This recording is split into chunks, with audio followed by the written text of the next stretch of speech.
In this video, I am covering the mathematical reasoning and data interpretation of the papers of year 2023 and 2024. So I will show you the solutions for UGC NET paper, general paper 1. So this is the fourth video. Earlier to that, I had prepared three other videos for the teaching aptitude. Now I will cover mathematical reasoning and data interpretation for these 2 years, that is 2023 and 2024. Because some of my students had asked me that they are having some problem in mathematical reasoning and data interpretation. तो देखिए इस video में मैं mathematical reasoning और data interpretation ये दो topic cover कर रहा हूँ और इसमें मैंने सॉल्यूशंस दिए हैं पिछले कुछ सालों के पेपर्स के, खासतौर से 2023 और 2024 में जो पेपर आए थे यूजीसी नेट के, उसमें से मैथमेटिकल रीजनिंग और डेटा इंटरप्रिटेशन के क्वेश्चंस लेके उसके ऊपर मैं ये वीडियो बना रहा हूँ। ये मेरा चौथा वीडियो है। इससे पहले 3 वीडियो मैं टीचिंग एप्टीट्यूड के ऊपर बना चुका हूँ। लेकिन बच्चों की फरमाइश थी कि खास तौर से ये 2 टॉपिक लेके इनके कुछ सॉल्यूशंस डाल दीजिए। इसलिए मैं ये वीडियो बना रहा हूँ। देखिए पिछले कुछ सालों से 2-4 साल से ये पैटर्न चल रहा है कि पेपर के पहले 5 क्वेश्चन जो हैं वो डेटा इंटरप्रिटेशन के ऊपर है। तो इसीलिए मैंने डेटा इंटरप्रिटेशन के ये क्वेश्चंस लिए हैं। तो ये 5 क्वेश्चंस हैं जो सेम थ्योरी पे इस टेबल पे बेस्ड हैं। तो यहाँ पे आप जैसा कि देख रहे हैं, यहाँ पे ये 5 डिफरेंट कंट्रीज के कुछ स्पोर्ट्स पर्सन्स हैं, जिसमें मेल और फीमेल दोनों हैं। तो इन लोगों ने 2016 से लेके 2021 के बीच में एनुअल स्पोर्ट्स में हिस्सा लिया है। तो इसका ये डेटा दिया हुआ है कि कितने मेल कितने फीमेल जो हैं हर साल किस कंट्री से हिस्सा ले रहे हैं। और इस पर्टिकुलर क्वेश्चन में पूछा गया है the difference between the number of male and female athletes from country C. तो कंट्री सी देखिए ये है, यहाँ पे मेल और फीमेल जो हैं इसके बीच में डिफरेंस पूछा गया है। और कौन सा difference? Second highest in the year. तो किस साल में सेकंड हाईएस्ट डेटा मौजूद है। तो देखिए मैंने 2 ईयर्स मार्क किए हैं। ये फर्स्ट ईयर है। तो इसमें देखिए चेक करने का बड़ा आसान तरीका है। अक्सर बच्चे जो हैं 3 डिजिट में डिफरेंस निकालने में थोड़ा-सा कसमसाते हैं, कुछ परेशानी होती है। तो उसका शॉर्टकट ये है कि लेफ्ट 2 डिजिट्स लेके भी आप गेस लगा सकते हैं। तो देखिए यहाँ पे 54 है, यहाँ 34 है। यानी इसका मतलब क्या हुआ, 20 का यहाँ डिफरेंस है, यानी 200 का लगभग डिफरेंस है इसमें। और बाकी आप देखेंगे किसी में भी इतना डिफरेंस नहीं है। अब जैसे ये है, इसमें 100 प्लेस पे 2 है, इसमें 1 है। तो ये 22 है, ये 15 है, यानी खाली 7 का डिफरेंस है, यानी 70 का डिफरेंस है। यहाँ पे आप देखेंगे 34 और 16, तो यहाँ पे 18 का डिफरेंस है, यानी ओवरऑल आपको 180 का डिफरेंस है। तो इसीलिए बाकी सब में भी कम डिफरेंस है। तो यूँ मैंने ये 2 चूज़ किए। इसमें पूरा 195 का डिफरेंस है। ये एक्चुअली मैंने सब्ट्रैक्ट करके दिखाया कि 540 में से 345 हमने माइनस किए तो 195 बचा। तो यहाँ पे 345 में से 165 माइनस किया तो 180 बचा। तो ये सबसे ज़्यादा डिफरेंस है यहाँ पे, यानी 2021 में कंट्री सी के लिए। और सेकंड पोजीशन वाला इन्होंने पूछा है, यहाँ देखिए सेकंड हाईएस्ट। तो सेकंड हाईएस्ट 180 है, जो कि ईयर 2017 में। तो यही इसका आंसर है, 2017। यानी इसका बी जो है इस।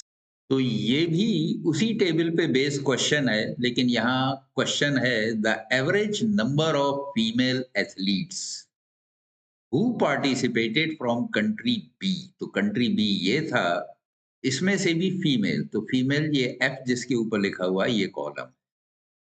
तो ये पूछ रहे हैं the average number of female athletes who participated from country B over the years together was. तो यहाँ देखिए क्या पूछा है, average number of female athletes who participated from country B. तो टोटल हम निकालेंगे और कितने साल हैं उससे डिवाइड कर देंगे। इसका पूरे कॉलम का टोटल 1800 है। 6 साल का ये डेटा दिया है तो 6 से हम डिवाइड कर देंगे। तो 1800 अपॉन 6 इज इक्वल टू 300। ये कैलकुलेशन मैंने यहाँ पे दिखाया है। तो यहाँ पे देखिए ए जो है ये सही आंसर है।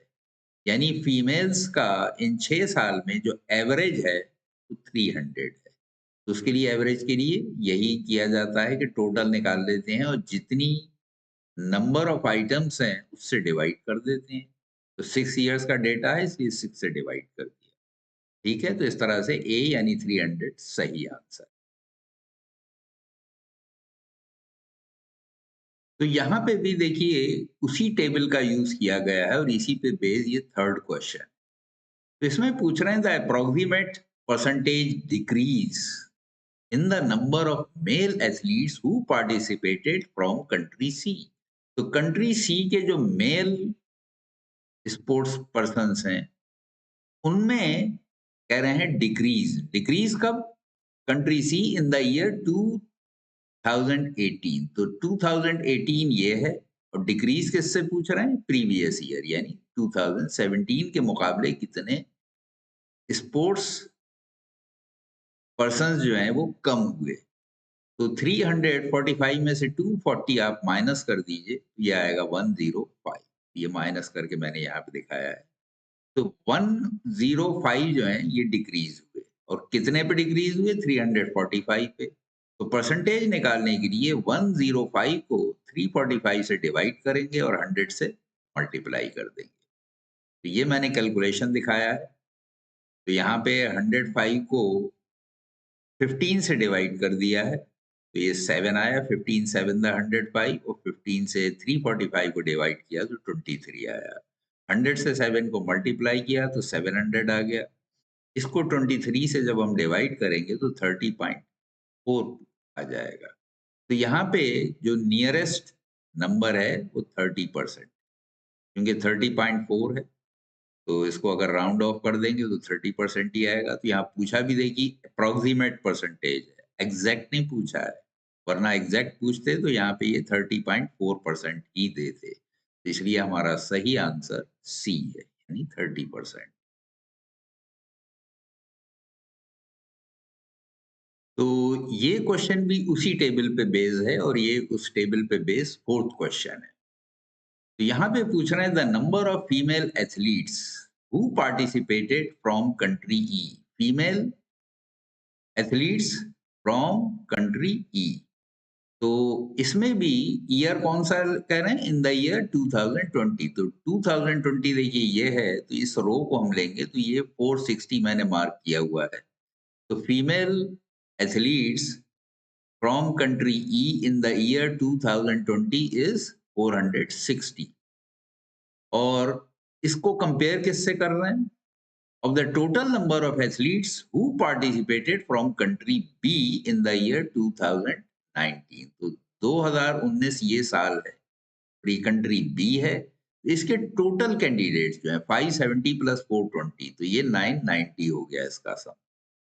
तो इसका परसेंटेज विद रेस्पेक्ट टू इसके हमें निकालना है। तो 460 अपॉन 990 और 100 से मल्टीप्लाई किया जाएगा परसेंटेज निकालने के लिए। तो देखिए 0 से 0 कैंसिल कर दिया। 4600 अपॉन 99 ये मैंने डिवाइड करके यहाँ दिखाया है तो 46.4% आ गया। राउंड ऑफ करेंगे तो 46 आ जाएगा। तो यहाँ पे भी अप्रोक्सीमेट लिया गया है, एग्जैक्ट नहीं दिया गया है इसमें। तो 46 को ही आप सही मान लेंगे तो D 46 is the answer because this is the nearest figure, because other figures are 50, 56 and 60. So the nearest is 46. तो ये भी देखिए उसी टेबल पे बेस्ड फिफ्थ क्वेश्चन है। यहाँ क्या पूछ रहे हैं? In the year 2017। तो 2017 ये रो है, ये पूरी ये 2017 की है। तो इसमें कह रहे हैं the total number of athletes who participated in the event was the second highest from country. तो वो कंट्री बताना है जिसके एथलीट जो कि पार्टिसिपेट कर रहे हैं जिनका नंबर सेकंड हाईएस्ट। तो हमें पहले तो फर्स्ट देखना पड़ेगा। तो अब इसमें भी देखिए गैस वर्क पहले कर सकते हैं आप।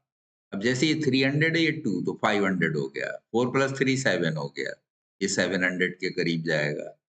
ये 3 ये 1 अप्रॉक्सिमेटली 50-50 कर लेंगे तो भी ये 500 के करीब होगा। और यहाँ पे 700 है। तो ये 2 700 के करीब है, एक ये और एक ये है, ये भी लगभग है। लेकिन यहाँ पे देखिए 390 और 260, तो 390 और 60 450 + 200 650, तो यानी 700 के नीचे रह गया ये। ये 3 फिगर्स ही हाईएस्ट थी और इनमें से भी ये दोनों सबसे ज़्यादा हैं। अब इसका टोटल अगर आप करेंगे तो ये देखिए हो जाएगा 4 + 3 7 735 और यहाँ पे 4 + 3 7 और ये हो गया 20 + 10 30, तो 730 और 735, तो 735 फर्स्ट हो गया और ये सेकंड हो गया। तो सेकंड जो है बी कंट्री है क्योंकि ये कॉलम बी कंट्री का है। तो इसका आंसर यही हो जाएगा, यानी बी।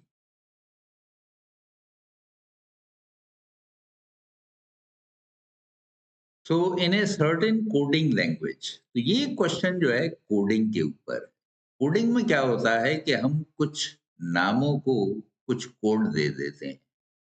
जैसे यहाँ पे देखिए दिया हुआ है ऑर्डर पैक्ड फूड, इसकी जगह ये कोड इन्होंने दिया हुआ है। तो इसको हल करने का तरीका क्या है? अब यहाँ पे देखिए 4 ऑप्शन दिए हुए हैं। तो इन 4 से हमें ये पता करना पड़ेगा कि कौन सा कोड किसके लिए है, ठीक है? और यहाँ पे पूछा क्या गया है? Which of the following means order and strong, यानी ऑर्डर और स्ट्रॉन्ग का कोड हमें ढूंढना होगा। बाकी कोड क्या है वो देखेंगे। तो उसका बेहतरीन तरीका क्या है कि कोई भी 2 सेट आप ले लें, उनमें पहले देखें कि कौन से वर्ड्स कॉमन है। जैसे ये मैंने मार्क किया हुआ है पैक्ड फूड, तो ये दोनों कॉमन है इन 2 में, यानी ऑर्डर पैक्ड फूड और यहाँ है पैक्ड फूड इज गुड। तो पैक्ड फूड दोनों में कॉमन है। तो यहाँ पे अब हम देखेंगे कि कौन से वर्ड्स जो हैं इन कोडिंग में कॉमन है। तो यहाँ पे देखिए पाडो फाओ, पाडो फाओ, ये दोनों कॉमन है। तो यानी ये दोनों पैक्ड फूड के लिए कोडिंग है, ठीक है? इसके बाद नेक्स्ट हम देखेंगे यंग मैन। तो यंग मैन इसमें भी है, इसमें भी है। तो यंग मैन के लिए इन दोनों में कॉमन क्या है? याओ माओ, याओ माओ। तो यानी यंग मैन के लिए ये दोनों कोड हो गए। अब बचा गुड, तो यानी गुड के लिए डीगो हो गया। यहाँ बचा स्ट्रॉन्ग, तो स्ट्रॉन्ग के लिए यानी सीटो हो गया। चूंकि इस जो है देखिए यहाँ पे और यहाँ 2 जगह कॉमन है और इन दोनों में कॉमन क्या है? ऐसे ऐसे, यानी इस के लिए ऐसे है। तो यानी स्ट्रॉन्ग के लिए सिटो आ गया। तो स्ट्रॉन्ग के लिए सिटो हमें मिल गया, ये मैंने नीचे लिख दिया है। अब यहाँ पे पैक्ड ऑर्डर, तो ये तो हमने ऑलरेडी मार्क कर ही दिया था, ऑर्डर रह गया था, तो ऑर्डर का ओडो हो जाएगा। यही वर्ड बचा था इधर और ये इधर, तो ऑर्डर का मतलब ओडो। तो ऑर्डर ओडो स्ट्रॉन्ग सिटो, तो ओडो सिटो, ये 2 जिसमें है, यानी ये डी ऑप्शन जो है हमारा यही सही answer.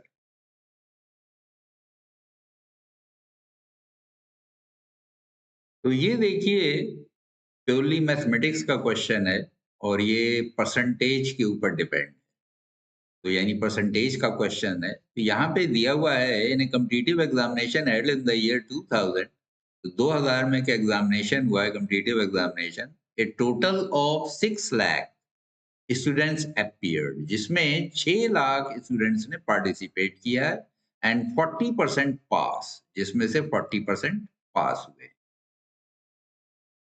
and 40% of the total students were females. तो 40% इस 6 लाख का हमें दो चीजों के लिए कैलकुलेट करना है। एक तो 40% पास हुए और 6 लाख का 40% फीमेल है। अभी कहते हैं the total students were females and the rest were males, यानी 40% फीमेल थे और 60% फिर क्या हो गए, मेल्स हो गए। The pass percentage among the males was 50% और मेल्स के अंदर 50% पास हुए हैं, यानी फीमेल का नहीं दिया है। तो find the pass percentage among females, तो फीमेल्स में कितने परसेंटेज पास हुए वो निकालना। तो सबसे पहले तो हमने मेल फीमेल को अलग अलग कर लिया। तो देखिए 40% फीमेल हैं, तो हमने ये देखिए नीचे कैलकुलेट किया है। ये यहाँ पे 40 जो है परसेंटेज निकालने के लिए 40/100 करेंगे और इसको 6 लाख से मल्टीप्लाई कर देंगे। तो यहाँ 2 ज़ीरो से 2 ज़ीरो कैंसिल कर दिए, 6000 बचा, इसको 40 से मल्टीप्लाई करेंगे तो 2,40,000 आ गया। तो चूंकि टोटल का 40% फीमेल हैं, तो इसलिए ये हमने फीमेल का क्वांटिटी यहाँ पे 2,40,000 रखी। और मेल जो है और टोटल पास भी 2,40,000 हुए हैं। तो दो जगह ये फिगर यूज होगी। 40% पास हुए हैं, 40% ही फीमेल। मेल 60% है, तो इस 2,40,000 को अगर हम 6 लाख में से माइनस कर देंगे तो 3,60,000 आ जाएगा।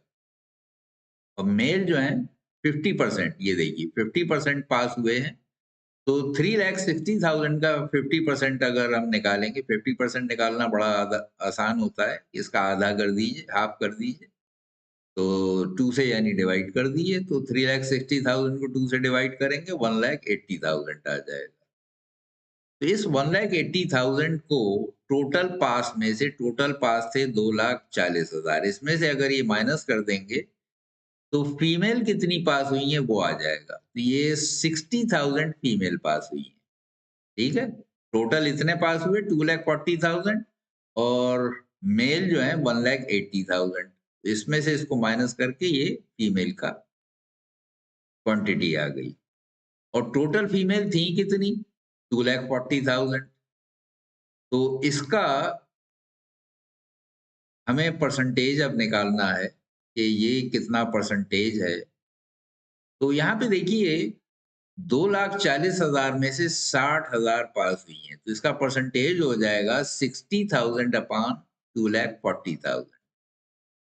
तो जाहिर है कि 60,000 का 2,40,000 जो है 1/4 है।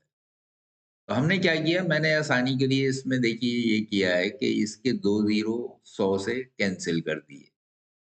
तो ये रह गया 2,400। 2,400 से इसको डिवाइड कर दिया। ठीक है, 2,400 से भी नहीं किया, 24 से ही सीधा कर दिया, क्योंकि 2 ज़ीरो इसके भी काट दिए। देखिए 2 ज़ीरो और 2 ज़ीरो 100 के, 4 ज़ीरो खत्म हो गए, तो हमारे पास 24 बचा और ऊपर रह गया 600। तो अब डिवाइड करना आसान हो गया। 24 टू द 48 बचे 12, 120, 24 5 द 120। तो ये 25% लड़कियों का आ गया। ठीक है, पूछा क्या था इन्होंने, find the pass percentage among the females, तो यही यानी हमारा आंसर है। तो लड़कियां कितने परसेंट पास हुई हैं वो हमें निकालना था। तो 2,40,000 में से 60,000 पास हुई थी, का परसेंटेज सीधा 25% आता है। तो यानी ये देखिए ए जो है इसका आंसर होगा। ठीक है, यही सही आंसर है।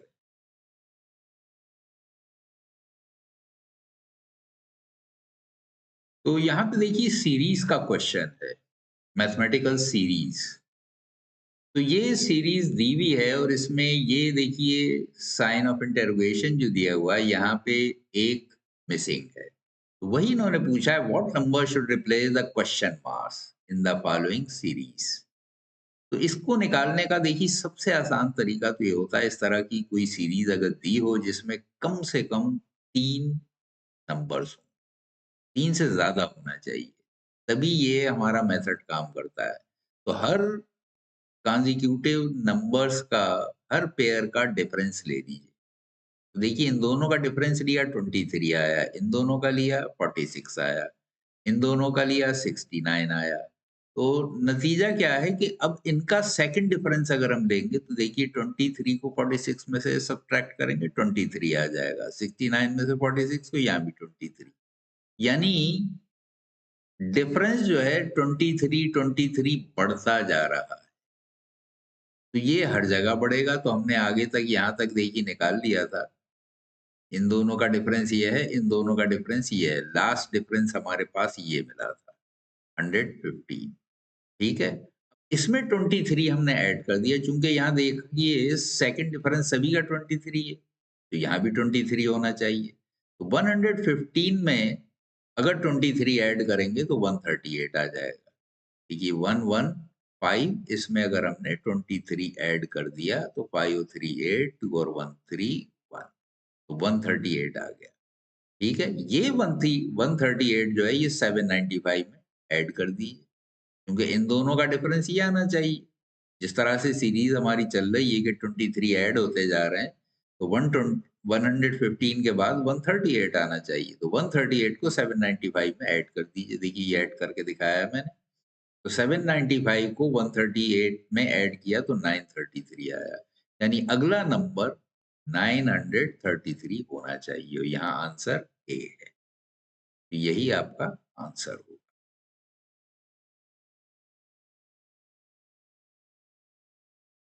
तो देखिए ये क्वेश्चन भी परसेंटेज पे बेस्ड है, तो ये भी इसी सेट से है। तो a businessman buys a house for 9 lakhs. He puts the house on rent and keeps 15% of each month's rent separately for repairs. तो ये किराए पे दे देता है मकान को, और किराया कितना है वो हमें नहीं मालूम, इसीलिए हमने रेंट जो है वो एक्स एज्यूम कर लिया। तो महीने का ये हमने माना है रेंट, पर मंथ ये हमने देख लिया एक्स पर मंथ। तो पूरे साल का कितना हो जाएगा 12x। अब ये पूरे साल का जो किराया है इसमें से कह रहे हैं 15% हर महीने ये जो है रिपेयर के लिए अलग रख लेता है। After paying 2106 as annual taxes on the rent. अब रेंट पे किराया जो आपने दिया है उस पे गवर्नमेंट टैक्स भी ले लेती है, तो टैक्स जो है वो 2106 है। तो ये दोनों फिगर को हम माइनस कर देंगे इसमें से, रेंट में से, क्योंकि आगे देखिए पूछ क्या रहा है। He realizes 10% annually on his investment. तो इस तरह से ये खर्चे निकाल के ये जो किराया आया, ये असली कीमत का 10% है, और असली कीमत है क्या 9 लाख। तो 9 लाख का 10% हम निकाल देंगे। ये देखिए यहाँ पे 10% ऑफ 9 लाख मैंने लिखा है। तो यहाँ पे ये 3 चीजें इंपॉर्टेंट थी कि इसका 10% हमें निकालना है, ये हमें टैक्स भी माइनस करना है, और ये रिपेयर के लिए जो अलग रखा है ये भी माइनस करना है, और टोटल रेंट साल का 12x है। तो इस 12x का ही 15% हमने निकाल लिया। ये देखिए निकाल के दिखाया है 15/100 इंटू 12x। तो इस तरह से 12x में से ये 9x अपॉन 5 जो है ये सब्ट्रैक्ट कर देंगे। तो 5 एलसीएम ले लिया तो 12 5 60 हो गया, 60x माइनस 9x अपॉन 5। और ये 2106 जो था, जो कि टैक्स था, इसको हम राइट हैंड साइड ले गए। 9 लाख का 10% 90,000 हो गया, तो 90,000 प्लस ये 2106 ये ऐड हो गया, और ये ऐड होने के बाद ये आ गया देखिए 9,200, सॉरी 92,106। तो यहाँ पे इनका जो डिफरेंस है 60x और 9x, ये 51 हो गया। तो 51 अपॉन 5, यहाँ मैंने लिखा नहीं था, इससे कंफ्यूज मत होना, मैं इसको दिखा देता हूँ। ये देखिए 51x अपॉन 5 आ जाएगा इसके इक्वल। तो ये 5 जो है ये हम ऊपर ले जाएँगे, 51 नीचे चला जाएगा, क्रॉस मल्टीप्लाई होगा इस तरह से। जब नेक्स्ट साइड लेके जाएँगे राइट हैंड साइड, x हमने यहाँ रख दिया और 51 और 5 को इधर ले गए। देखिए 5 ऊपर चला गया, 51 नीचे आ गया। इस 51 से इसको हमने डिवाइड किया। मैंने 2 पार्ट्स में करके दिखाया। पहले 3 से डिवाइड कर दिया, तो 3 से 92106 को डिवाइड किया है तो 30702 आ गया और इसको फिर 17 से डिवाइड किया है। चूँकि 51 जो है 17 थ्रीदा है, तो अब 17 से इसको डिवाइड किया तो 1806 आया। ये 5 था इधर, इससे मल्टीप्लाई किया तो 18 5 ये हो गया 9030। तो 17 से डिवाइड कैसे हुआ है वो मैंने डिवाइड करना भी यहाँ पे दिखा दिया है अगर आपको कंफ्यूजन हो। तो इसको 30,702 को 17 से अगर आप डिवाइड करेंगे, 17 वन दा 17, 13 बचा, 7 उतारा, ये 7 यहाँ आ गया, तो 137 हो गया। 17 8 दा 136 होता है, यहाँ पे 1 बचा। अब ये एक ज़ीरो उतारने के बाद भी ये डिवाइड नहीं होगा तो एक ज़ीरो रखेंगे, फिर नेक्स्ट डिजिट यानी 2 उतार देंगे, तो 106 हो गया। 17 6 दा 102, तो आंसर आपका आ गया 1806 यानी 1806। इससे 5 को मल्टीप्लाई कर दिया तो 9030 आ गया। 5 6 दा 30 और 18 5 दा 90, तो 90 30 यानी 9030। आंसर आपका ये हो गया। देखिए सी वाला जो है ये आपका आंसर है।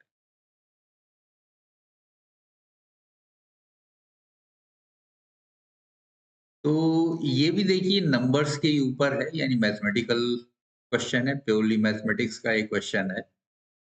तो यहाँ पे ये बात कर रहे हैं कॉन्जिक्यूटिव ऑड नंबर्स का और कॉन्जिक्यूटिव इवन नंबर्स का। तो कॉन्जिक्यूटिव ऑड नंबर का मतलब क्या हुआ, जो लगातार आने वाले ऑड नंबर्स होते हैं, जैसे 1 3 5 7, ये कॉन्जिक्यूटिव ऑड नंबर्स कहलाएंगे।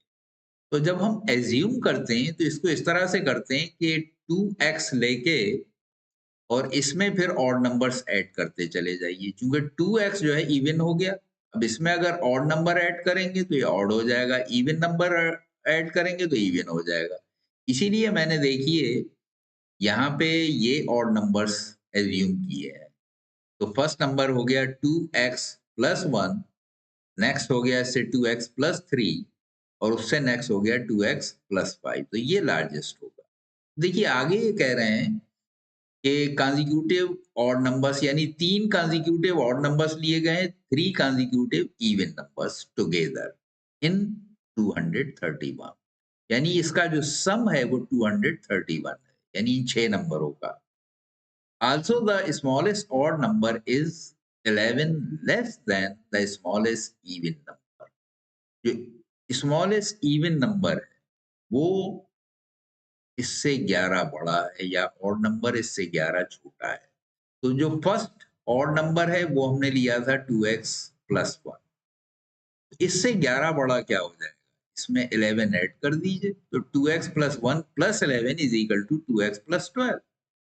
तो ये इससे 11 बड़ा हो गया, ये इसका सबसे छोटा नंबर है, यानी इवन नंबर का। तो इनके बीच में ही इवन नंबर नहीं लिए, ये इससे अलग लिए। देखिए इसमें और इसमें डिफरेंस 11 का दिया था, तो 11 हमने ऐड कर दिया। इसके बाद ये कॉन्जिक्यूटिव नंबर निकाल लिए।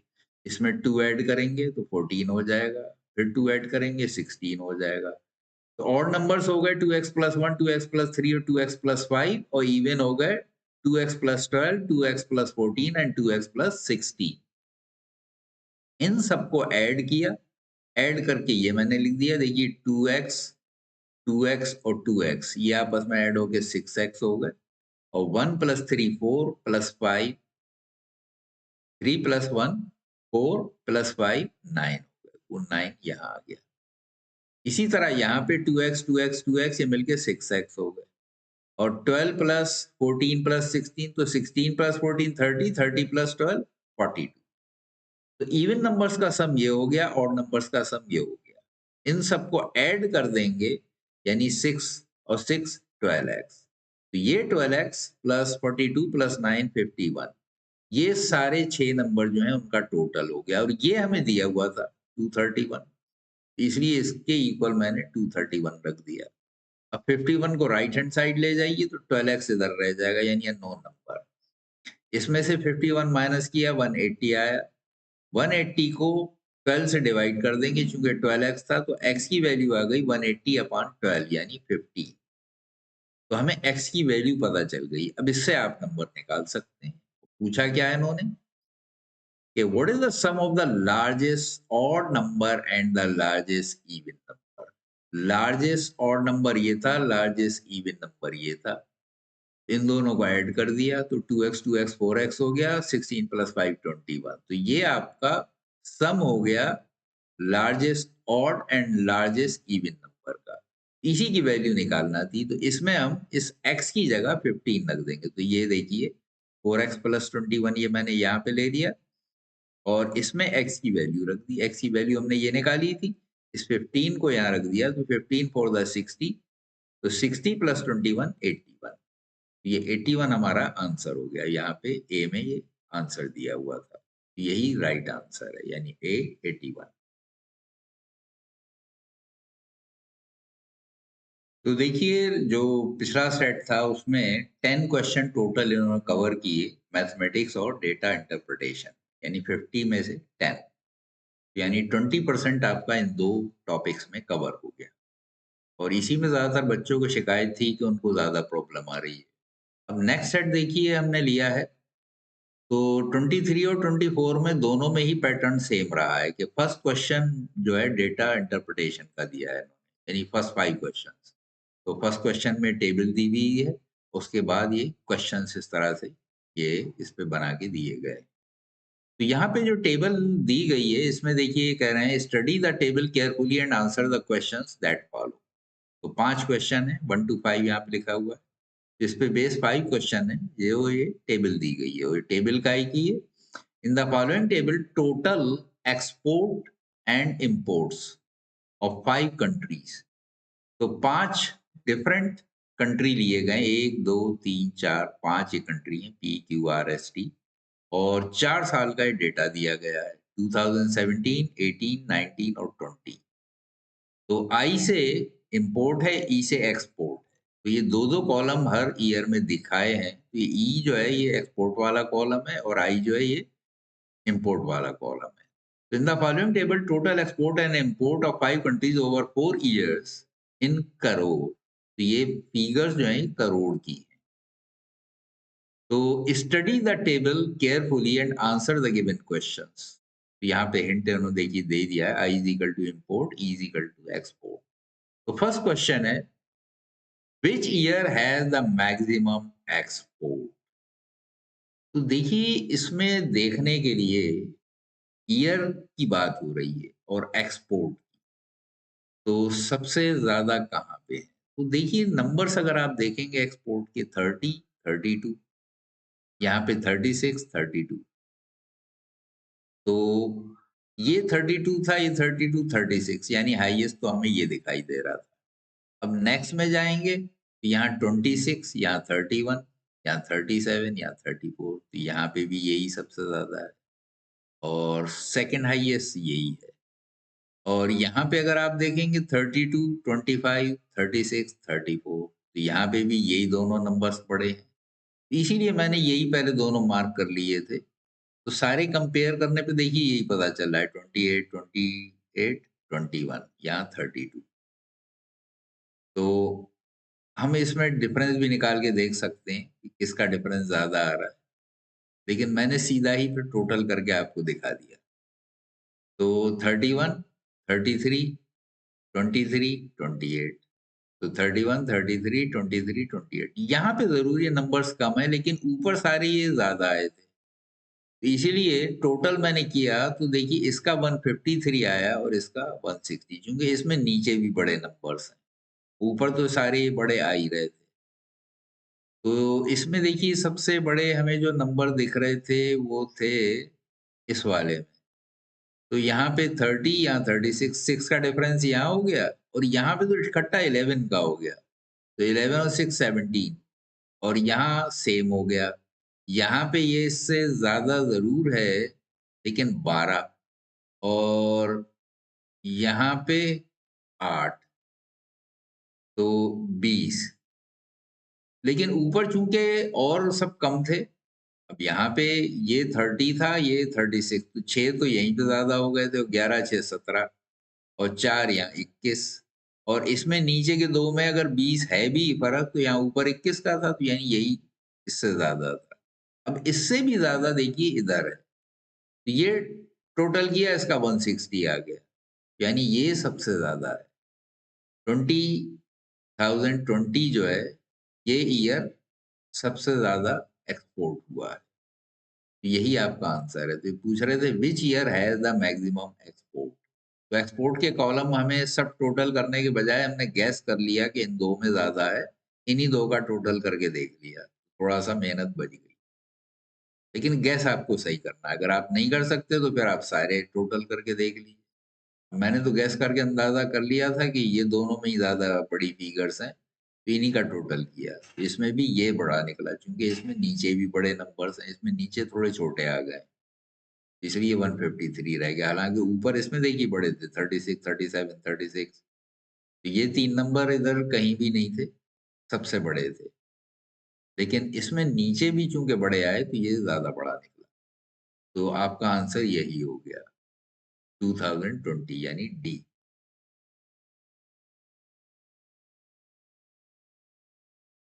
तो ये इसी टेबल पे second question, which year has the minimum average import.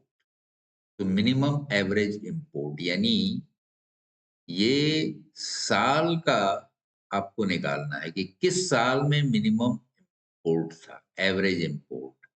यानी पूरे, जाहिर है कि एवरेज भी उसी का कम होगा जिसका टोटल कम होगा, तो सीधा टोटल कर लीजिए, एवरेज निकालने की जरूरत ही नहीं है। इसीलिए मैंने देखिए इनके इंपोर्ट के चारों, क्योंकि इसमें थोड़ा डाउट हो रहा था तो वाकई कौन सा कम है, जरा कंपेयर करना मुश्किल हो रहा था, इसलिए मैंने चारों के टोटल कर दिए। जब डाउट हो तो आप सबके टोटल कर दीजिए। तो पहले मार्क वैसे यही कर दिया था, इसमें मुझे कम लग रहा था, तो इसमें निकला भी कम, 110 निकला। तो इसमें 125 टोटल आया, इसमें 117, इसमें 120। अब जैसे यहाँ पे 5 हैं, तो 5 से डिवाइड करके अगर इन्होंने पूछा होता कि एवरेज क्या आएगा, तो हम 110 अपॉन 5 कर देते, यानी 22 आ जाता। तो इसी का मिनिमम आएगा, क्योंकि टोटल भी इसी का सबसे कम है, तो जिसका टोटल कम होगा उसी का एवरेज कम आएगा। तो सीधा हमने इसलिए उठा के 2018 को मार्क कर दिया, यही आपका सही आंसर होगा, ये वाला। ठीक है।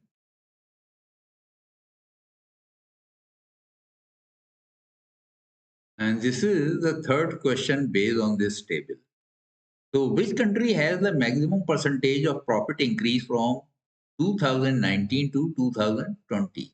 और प्रॉफिट का मतलब क्या है? एक्सपोर्ट माइनस इम्पोर्ट, यानी एक्सपोर्ट ज्यादा होना चाहिए और इम्पोर्ट कम होना चाहिए, तब फायदा हो।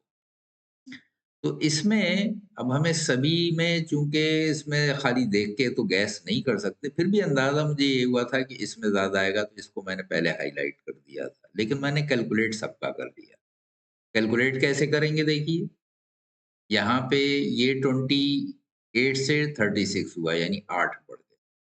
तो 19 में 8 का इंक्रीज हुआ, और 20 में 22 टू 32, तो ये 10 का हुआ।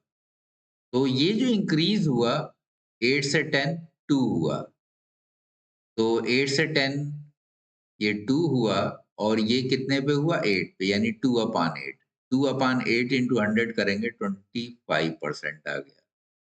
अब यहाँ पे देखिए 29 और 37, इसका डिफरेंस 8 है, ये 8 आ गया। और 26 और 34, इसका भी, इसमें तो जीरो ही है, तो इसलिए मैंने कैलकुलेट ही नहीं किया है। यहाँ तो इंक्रीज जो है जीरो है, तो जीरो ही परसेंट रहेगा, इसलिए मैंने कैलकुलेट नहीं किया था। यहाँ पे 36 और ये 28, तो अब यहाँ पे देखिए 4 का डिफरेंस है, और यहाँ पे कितने का है? 6 का। तो पहले 19 में 4 का प्रॉफिट है और इसमें 6 का, तो इंक्रीज कितना हुआ? 2। तो 2/4 यानी 50%। ठीक है। और यहाँ पे 16 और 21 डिफरेंस कितना हो गया? 5। तो यहाँ इसमें 19 में 5 का इंक्रीज था या प्रॉफिट, और यहाँ पे 9 का। तो 5 से 9 हो गया, तो डिफरेंस कितना है? 9 माइनस 5 4, 4 अपॉन 5 यानी 80% हो गया। और यहाँ पे 11 था यहाँ पे, और यहाँ घट के 7 रह गया। तो पहले ज़्यादा था, बाद में कम, तो यहाँ तो और डिक्रीज हो गया, तो इसलिए इसको मैंने कैलकुलेट नहीं किया। तो ये दोनों, इसमें कुछ नहीं था, इसमें माइनस में गया, तो इन्हें कैलकुलेट नहीं किया था, खाली 3 कैलकुलेट किए। और इसमें मैक्सिमम इसका है 80%। किसका है ये? एस का। तो एस जो है यहाँ पे, ये आपका आंसर हो जाएगा। ठीक है।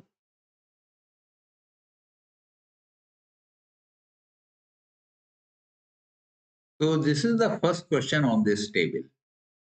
So find out the ratio of export done by country S and T during 2017 to 2020.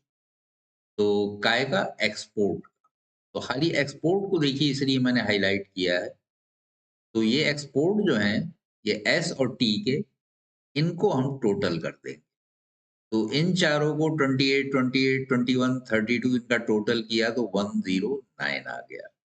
इसी तरह टी में 31, 33, 23 और 28 इनको हमने ऐड किया तो 115 आ गया। तो इनका रेशियो यही हो गया।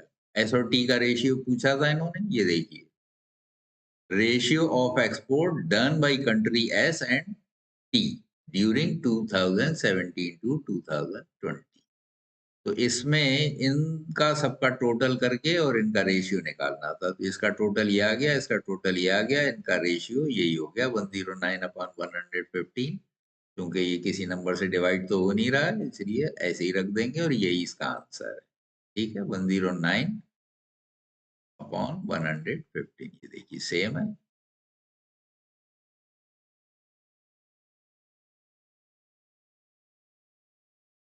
तो यहाँ पे देखिए, ये कह रहे हैं find out the difference between the average export and average import for the country P।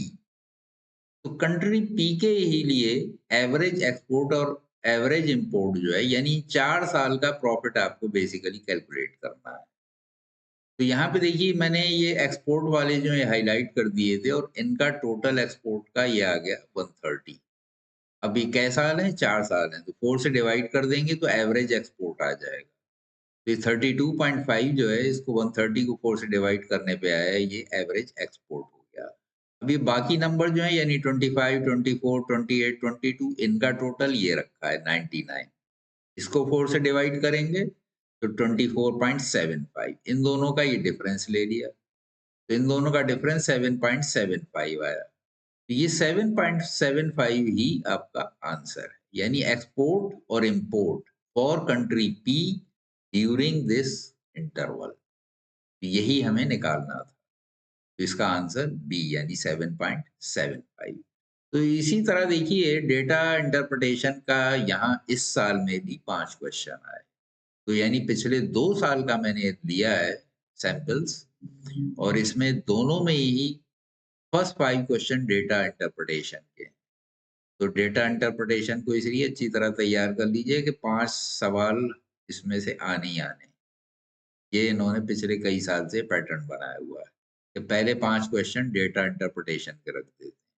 और डेटा इंटरप्रिटेशन कुछ नहीं है, डेटा ये आपका टेबल फॉर्मेट में दिया होगा, इस पे बेस्ड जो भी इंफॉर्मेशन है, इस पे कुछ कैलकुलेशन होंगे, उसमें मैथमेटिक्स आपको लगाना है, और एवरेज, परसेंटेज, टोटल, इन्हीं चीज़ों का यूज़ है। So this is next question of the same set. The average of 10 numbers is 7. If each number is multiplied by 11, then the average of new set of numbers is, ये 4 option दे रखे हैं, इनमें से आपको choose करना है। तो first of all they से द एवरेज ऑफ 10 नंबर। तो वो 10 नंबर्स जो दिए हुए थे, उनको हमने x1 से लेके x10 तक एज्यूम कर लिया, यानी x1, x2, x3 करके up to x10। These are the 10 numbers And if we add all the 10 numbers and divide by 10, then it will give the average. So this is the average. And this is given as 7. तो ये 7 दिया हुआ है. Average जो है 10 numbers का 7. तो ये हमने ले लिया अकॉर्डिंग टू द क्वेश्चन.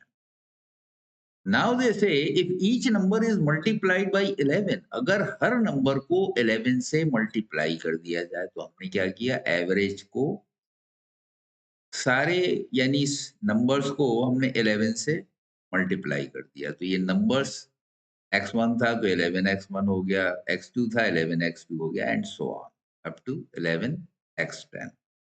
और इसको वही 10 से डिवाइड करेंगे.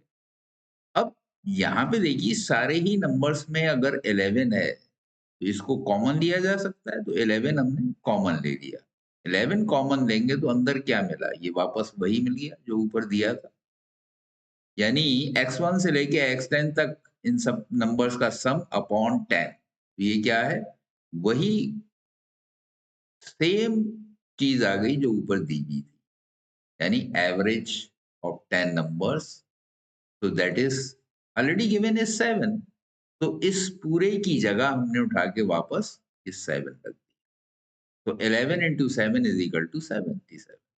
तो इस तरह से अगर एवरेज आपको दिया हुआ है और हर नंबर में या हर एलिमेंट में अगर हम सेम नंबर से मल्टीप्लाई कर दें तो एवरेज में सेम नंबर से मल्टीप्लाई हो जाता है. इसी तरह अगर सारे नंबर्स में सेम नंबर ऐड कर दिया जाए तो एवरेज में भी वही नंबर ऐड हो जाएगा. अगर सारे नंबर्स में सेम नंबर सब्ट्रैक्ट कर दिया जाए तो एवरेज में भी वही नंबर सब्ट्रैक्ट हो जाएगा. और अगर सारे नंबर्स को सेम नंबर से डिवाइड कर दिया जाए तो एवरेज में भी सेम नंबर से डिवाइड हो जाएगा. तो ये याद रखिएगा. तो यहाँ पे आपने देखा कि ज्यादातर जो क्वेश्चंस आ रहे हैं मैथमेटिक्स से रिलेटेड वो 2-4 पैटर्न पे ही आ रहे हैं. या तो उसमें एवरेज पूछा होगा, या उसमें इंटरेस्ट पूछा होगा, या उसमें परसेंटेज पूछा होगा. तो ज्यादातर क्वेश्चन इसी तरह के आते हैं. तो इन चैप्टर्स को अच्छी तरह तैयार कर ली.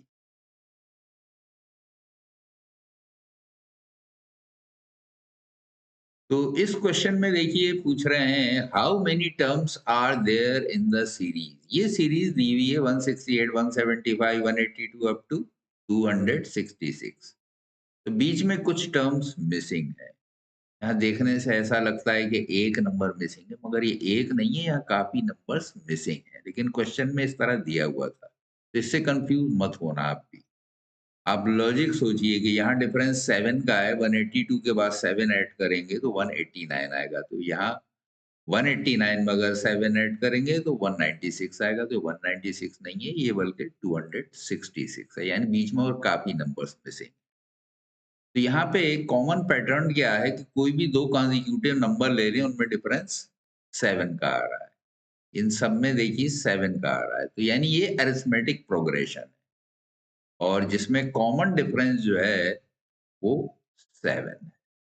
और जिसका फर्स्ट टर्म जो है, जिसको हम जनरली अरिथमेटिक प्रोग्रेशन में ए से डिफाइन करते हैं, वो 168 है. और लास्ट टर्म जो है वो 266 है.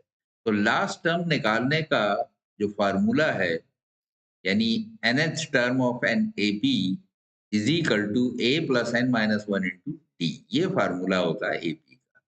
ठीक है. तो इसी फार्मूले का हमने यहाँ पे यूज किया है. तो लास्ट टर्म दिया हुआ था, या उसे nth टर्म कर लें, या nth टर्म कर लें, या लास्ट टर्म कह लें, वो 266 गिवन है.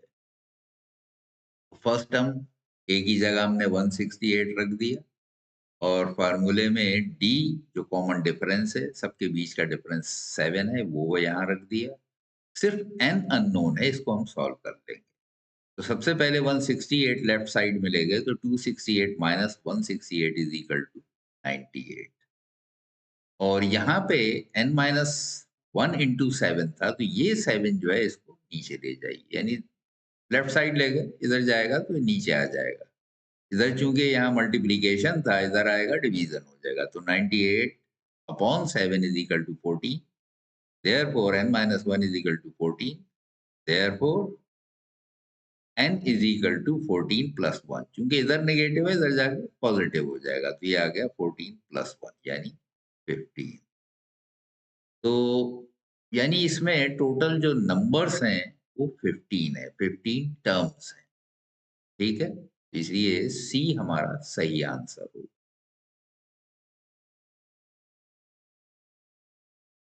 In this question, they say given below are two statements. Statement 1, the compound interest on 280 for 18 months at 10% per annum is 44.3। तो यानी यहाँ पे कंपाउंड इंटरेस्ट हमें कैलकुलेट करना है। तो कंपाउंड इंटरेस्ट निकालने का फॉर्मूला ये है, देखिए, compound interest is equal to P into 1 plus R upon 100 to the power T minus P. क्योंकि ये इतना फार्मूला जो है ये काय का है, ये अमाउंट निकालने का है। इसमें से अगर पी सब्ट्रैक्ट कर दिया जाए तो कंपाउंड इंटरेस्ट आ जाता है। और यहाँ पे ये पी यानी प्रिंसिपल 280 दिया हुआ है और टाइम टी जो है ये 18 मंथ्स दिया हुआ है, यानी 1.5 ईयर, और रेट आर जो है ये 10% दिया हुआ है। तो इससे हमने ये कैलकुलेट किया। तो यहाँ पे देखिए, compound interest on 280 is equal to 280 into 1 plus 10 upon 100 into 1 plus 5 upon 100 minus 280। तो फर्स्ट ईयर जो है वो पूरा है, तो उसमें हमने रेट ऑफ इंटरेस्ट 10 लिया है। यहाँ पे हाफ ईयर है, 1.5 ईयर चूंकि टोटल हो गया, 18 months is equal to 1.5 year. तो बाकी 6 मंथ का जो है उसके लिए क्या करेंगे, आधा साल हो गया, हाफ ईयर, तो यहाँ पे रेट ऑफ इंटरेस्ट हाफ हो जाएगा। तो यहाँ पे इसलिए 5 लिया है, तो 5 अपॉन 100 हो गया रेट। तो अब इस प्रोडक्ट में से ये 280 माइनस कर दिया, यानी प्रिंसिपल को ये माइनस कर दिया। प्रिंसिपल ये 280 था, यहाँ पे भी 280 हमने लिखा। अब इसको सिंप्लीफाई कर लिया 1 प्लस 10 अपॉन 100 को, तो it will reduce to 11 upon 10, because 10 upon 100 is equal to 1 upon 10। Simple है, एक जीरो से एक जीरो कैंसिल कर दीजिए, 1 अपॉन 10 रह जाएगा। तो 1 plus 1 upon 10 is equal to 11 upon 10, ये 11 अपॉन 10 आ गया। और इसी तरह 1 प्लस 5 अपॉन 100, तो यहाँ 5 से 100 को डिवाइड करेंगे, ये 20 आ जाएगा। तो 1 plus 1 upon 20 is equal to 21 upon 20। तो यहाँ पे देखिए 14 और 11 को पहले मल्टीप्लाई किया हमने, तो ये आ गया 150, और 21 को एज इट इज रखा रह दिया, 10 यहाँ पे नीचे ले लिया, माइनस 280। नेक्स्ट स्टेप में हमने इन दोनों को मल्टीप्लाई किया, यानी 21 और 154 को मल्टीप्लाई किया, तो इसका प्रोडक्ट आ जाएगा 3234। अब 10 से डिवाइड करेंगे तो 1 प्लेस पे पॉइंट लग जाएगा, तो ये हो गया 323.4। इसमें से 280 सब्ट्रैक्ट करेंगे तो 43.40 आ गया। तो इतना कंपाउंड इंटरेस्ट होना चाहिए, लेकिन गिवन कितना था, 44.3, तो इसमें डिफरेंस है 90 पैसे का, तो इसलिए ये गलत है, दिस इज रॉन्ग। अब सेकंड स्टेटमेंट चेक करेंगे, यानी फर्स्ट रॉन्ग आ गया। तो सेकंड है, at 5.6% rate of simple interest certain amount will be doubled in 15 years. तो यहाँ सिंपल इंटरेस्ट कैलकुलेट करना है, और यहाँ पे है क्या, 15 ईयर में डबल हो जाता है, यानी इसका जो अमाउंट था वो प्रिंसिपल का डबल हो जाएगा। तो अमाउंट निकालने के लिए सिंपल इंटरेस्ट में क्या करते हैं, तो एसआई का आपने सिंपल इंटरेस्ट का फार्मूला पढ़ा होगा, is equal to P R T upon 100। तो इस फार्मूले में अगर पी ऐड कर दिया जाए तो अमाउंट आ जाएगा। ये इंटरेस्ट का फार्मूला है, सिंपल इंटरेस्ट का। पी प्रिंसिपल है, R interest rate of interest है, टी टाइम है। तो यहाँ पे देखिए, ये पी आर टी अपॉन 100 लगाया है, इसमें पी जोड़ दिया है, तो पी यहाँ हमें नहीं मालूम है, और 5.6 जो है ये रेट ऑफ इंटरेस्ट है, और 15 ईयर्स जो है ये टाइम। तो इसको सिंप्लीफाई किया, ये आ गया P इंटू 84 प्लस 100 अपॉन 100। जब हमने 15 से 5.6 को मल्टीप्लाई किया तो ये इस तरह से 84 आ गया। अब 84 और 100 को ऐड करेंगे तो 184 हो जाएगा, 184 अपॉन 100 ये हो जाएगा 1.84 पी।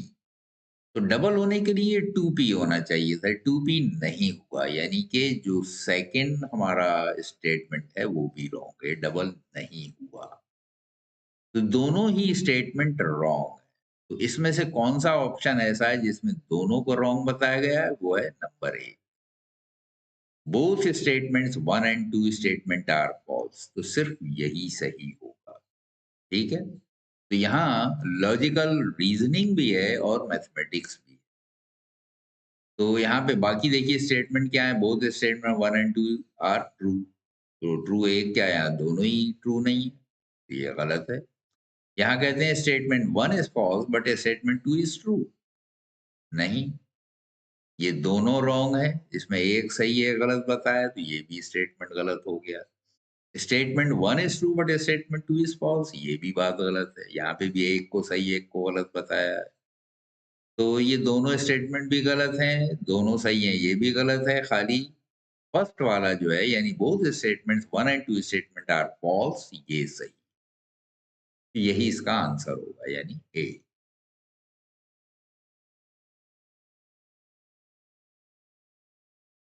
तो दिस इज अनदर क्वेश्चन, ये प्योरली मैथमेटिक्स है। Which of the following fraction is the smallest? तो फ्रैक्शन के बारे में ये तो बिल्कुल छोटे क्लास में आप लोगों ने पढ़ा होगा। थर्ड फोर्थ स्टैंडर्ड से ही फ्रैक्शन हम लोग पढ़ना शुरू कर देते हैं। तो बहुत सिंपल क्वेश्चन है। अब इसमें कंपेयर करना है। कंपेयर करने के लिए आप अच्छी तरह जानते हैं जो डिवाइडर है यानी जो डिनोमिनेटर है, तो यहाँ पे देखिए 16 है, यहाँ 40 है, यहाँ 8 है, यहाँ 80 है। तो इन सबको अगर हम इक्वल कर दें तभी हम डिसाइड कर सकते हैं कि कौन बड़ा कौन छोटा होगा। तो इसके लिए सबको इक्वल करने के लिए ऐसे नंबर से मल्टीप्लाई करेंगे कि डिनोमिनेटर सेम आ जाए। लेकिन सेम नंबर से अगर न्यूमरेटर को भी मल्टीप्लाई करेंगे तो वैल्यू चेंज नहीं होगी। तो इस तरह से हम किसी भी नंबर को फ्रैक्शन में अगर दिया हुआ है, अगर सेम नंबर से मल्टीप्लाई और डिवाइड करें, वैल्यू वही रहती है, यानी उसका इक्विवेलेंट आ जाता है। तो यहाँ 16 को 80 बनाने के लिए 5 से ऊपर नीचे मल्टीप्लाई किया है। यहाँ सेकंड में 40 दिया था, तो 40 को 80 करने के लिए 2 से ऊपर नीचे मल्टीप्लाई करेंगे। और 8 अगर यहाँ पे है तो इसको 10 से ऊपर नीचे मल्टीप्लाई करेंगे। ये तो ऑलरेडी 80 है। तो इस तरह से सबके डिनोमिनेटर 80 हो जाएंगे। अब देखिए 11 5 the 55, 16 5 the 80, 29 2 the 58, 40 2 the 80, 5 10 the 50, 8 10 the 80। तो सबके डिनोमिनेटर सेम हो गए। जिसका न्यूमरेटर बड़ा है वो बड़ा होगा, जिसका न्यूमरेटर सबसे छोटा है वो सबसे छोटा होगा। तो यहाँ पे सबसे छोटा न्यूमरेटर 50 है, तो this will be the smallest number. That means C, that is 5/8 is the smallest fraction. So this is the right answer. That is C, 5/8.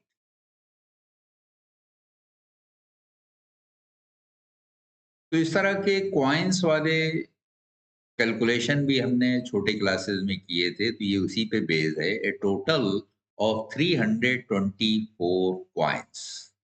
और कॉइन्स कितने हैं? 20 पैसे वाले और 25 पैसे वाले। और ये मिलके यानी 20 पैसे के जितने भी कॉइन हैं उस नंबर से 20 को मल्टीप्लाई करेंगे, और जितने 25 के हैं उस नंबर से 25 को मल्टीप्लाई करेंगे। यानी इनकी वैल्यू कितनी है? देसी भाषा में आप इसकी कीमत क्या है वो क्या हो जाएगा? 71। तो कह रहे हैं द नंबर ऑफ 20 पैसे कॉइन इज। अब इसमें 20 पैसे के कितने कॉइन थे ये मालूम करना है। इन्होंने अलग अलग दोनों नंबर नहीं दिए, तो हमें दोनों नंबर नहीं मालूम है। कितने वाले कॉइन थे वो मालूम है, टोटल कॉइन कितने थे वो मालूम है, और अमाउंट कितना बनेगा वो मालूम। तो ऐसे में हम क्या करते हैं, किसी एक नंबर को एज्यूम कर लेंगे।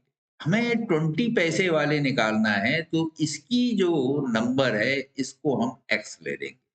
तो इसी तरह हमने देखिए यहाँ पे दिया लेट 20 पैसे कॉइन बी एक्स, तो उसको हमने एक्स एज्यूम कर लिया। तो 25 पैसे वाले कितने कॉइन हो जाएंगे? टोटल 324 थे, तो 324 में से अगर एक्स माइनस कर देंगे तो 25 वाले आ जाएंगे। इसीलिए 25 पैसे coin is equal to 324 minus X. अब इसमें यानी x में 20 पैसे से यानी 0.20 से मल्टीप्लाई कर देंगे, और जो 25 पैसे वाले कॉइन हैं इसमें 324 माइनस एक्स को 0.25 से मल्टीप्लाई कर देंगे। अब ये वैल्यू इक्वल हो जाएगी 71 के, जो गिवन वैल्यू थी। तो इसको मल्टीप्लाई कर दीजिए, ये 0.20x हो जाएगा, प्लस अब यहाँ पे 25 से जब 324 को मल्टीप्लाई करेंगे तो ये 81 हो जाएगा। ये सिंपल है बिल्कुल। इसको 25 पैसे से अगर आपको मल्टीप्लाई करने में डिवाइड करने के मुकाबले अगर ज़्यादा मुश्किल होता है तो आप क्या कर सकते हैं, 0.25 यानी रुपए का चौथाई है, 1/4। तो 4 से इसको सीधा डिवाइड कर दिए बजाय 25 के मल्टीप्लाई करने के। हो सकता है आपको 25 की टेबल नहीं आती हो, पर 4 की तो आती है। तो 0.25 को 1/4 में कन्वर्ट करके 4 से डिवाइड कर दिए। तो 4 8 ज़ा 32, 4 1 ज़ा 4, तो 81 आ गया। तो 81 माइनस, और यहाँ पे 0.25 से x को करेंगे, इसको हम ऐसे ही लिख सकते हैं 0.25x। तो अब इस 81 को राइट हैंड साइड ले जाइए। अब ये छोटा है, ये बड़ा है, ये राइट हैंड साइड आएगा, नेगेटिव हो जाएगा। तो 71 माइनस 81 ये मिलके हो जाएंगे माइनस के 10। Therefore, minus 0.05x is equal to minus 10। तो माइनस से माइनस कैंसिल कर दीजिए, x इज इक्वल टू 10/0.05। तो अब इसका तरीका क्या होता है सिंपल इसको सॉल्व करने का, कि पॉइंट को हटा दीजिए, या आप यूं समझ लीजिए 2 प्लेस राइट किसका दिए, तो यहाँ पे भी 2 0 लग जाएंगे। तो देखिए यहाँ पे इसी तरह मैंने पॉइंट को हटा के 2 0 बढ़ा दिए, और इधर भी पॉइंट हटा दिया, यानी 2 प्लेस पे दोनों के पॉइंट आपने राइट हैंड साइड कर दिए, तो कोई गलती नहीं है। अब 5 से 1000 को डिवाइड करेंगे, 200 आ जाएगा। तो यानी नंबर ऑफ कॉइन्स ऑफ 20 पैसे इज इक्वल टू डी, यानी 200।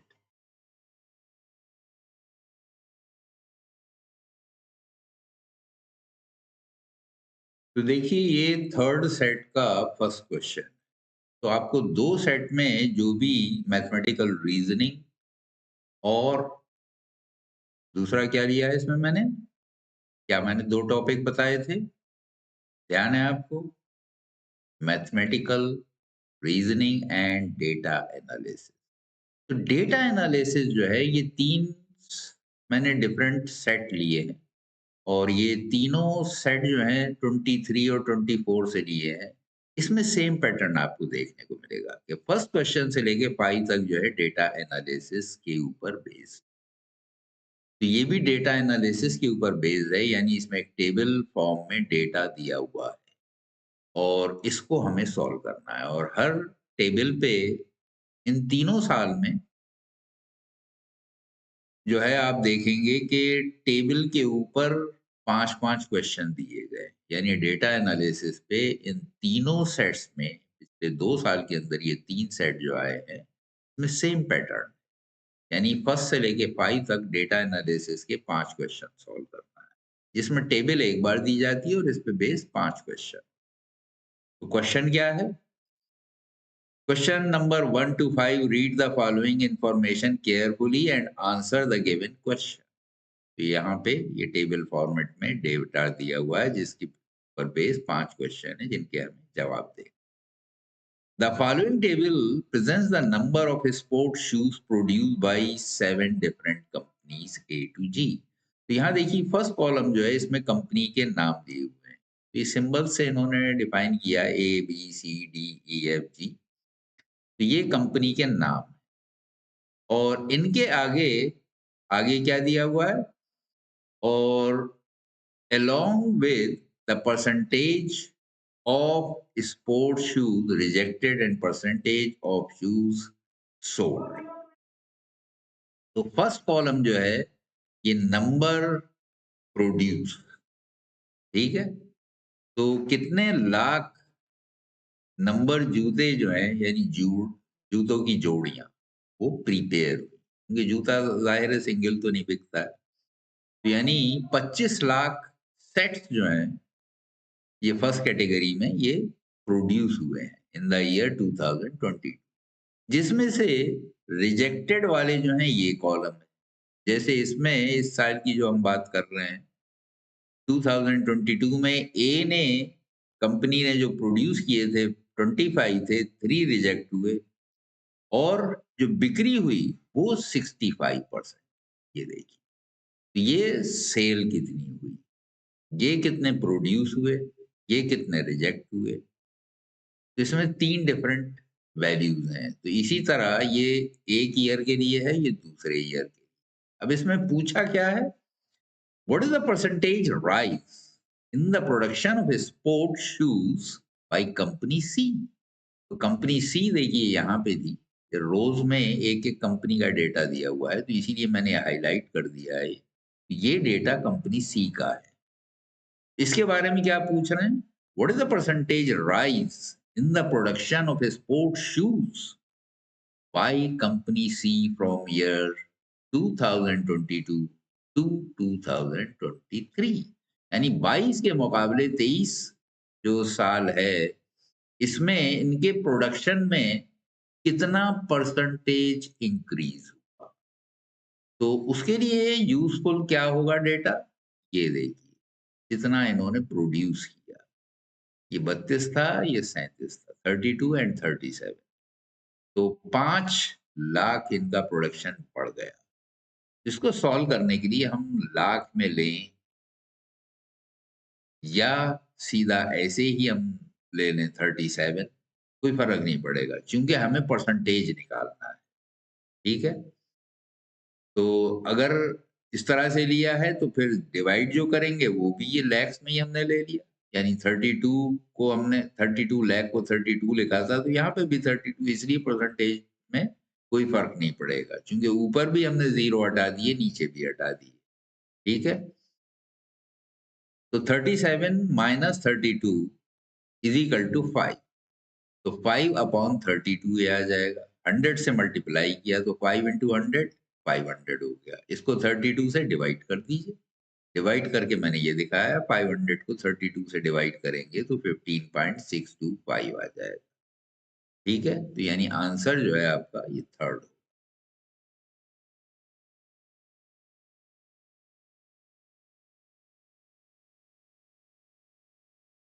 So this is second question on the same table. So in this question, they say total number of sports shoes sold by all companies in the year 2023 is approximately this much percentage of the total number of sports shoes produced by all companies in that year. तो देखिए इसका lengthy method तो ये है कि जैसे यहाँ पे नंबर ऑफ शूज जो है ये दिया हुआ है, जितना प्रोड्यूस हुआ है, जितना, अब इसमें से प्रोड्यूस का कितना सोल्ड हुआ वो निकालें। तो इतना ये प्रोड्यूस हुआ था, इसका इतना परसेंट बिका, तो यानी इसका इतना परसेंट आप निकालें हर एक का और उन सबको ऐड करें और वो आपका जो है उसके ज़रिए आप परसेंटेज निकालें। लेकिन ये बड़ा लेंथी मेथड है। तो इतना लंबा मेथड निकालने के बजाय अब ये सारा आप जो आए इसको आप सम करें और जितना प्रोड्यूस ही हुआ था उसका सम करें और इसको इससे डिवाइड करके 100 से मल्टीप्लाई करें। बड़ा लेंथी प्रोसीजर है, इतना टाइम होता नहीं। आपके पास एक क्वेश्चन के लिए सिर्फ 2 मिनट होते हैं, तो 2 मिनट में कैलकुलेशन के लिए थोड़ा कैलकुलेशन ज़्यादा है। तो हम इसमें क्या कर सकते हैं, इसका शॉर्टकट ये है, देखिए मैं आपको बताऊँ।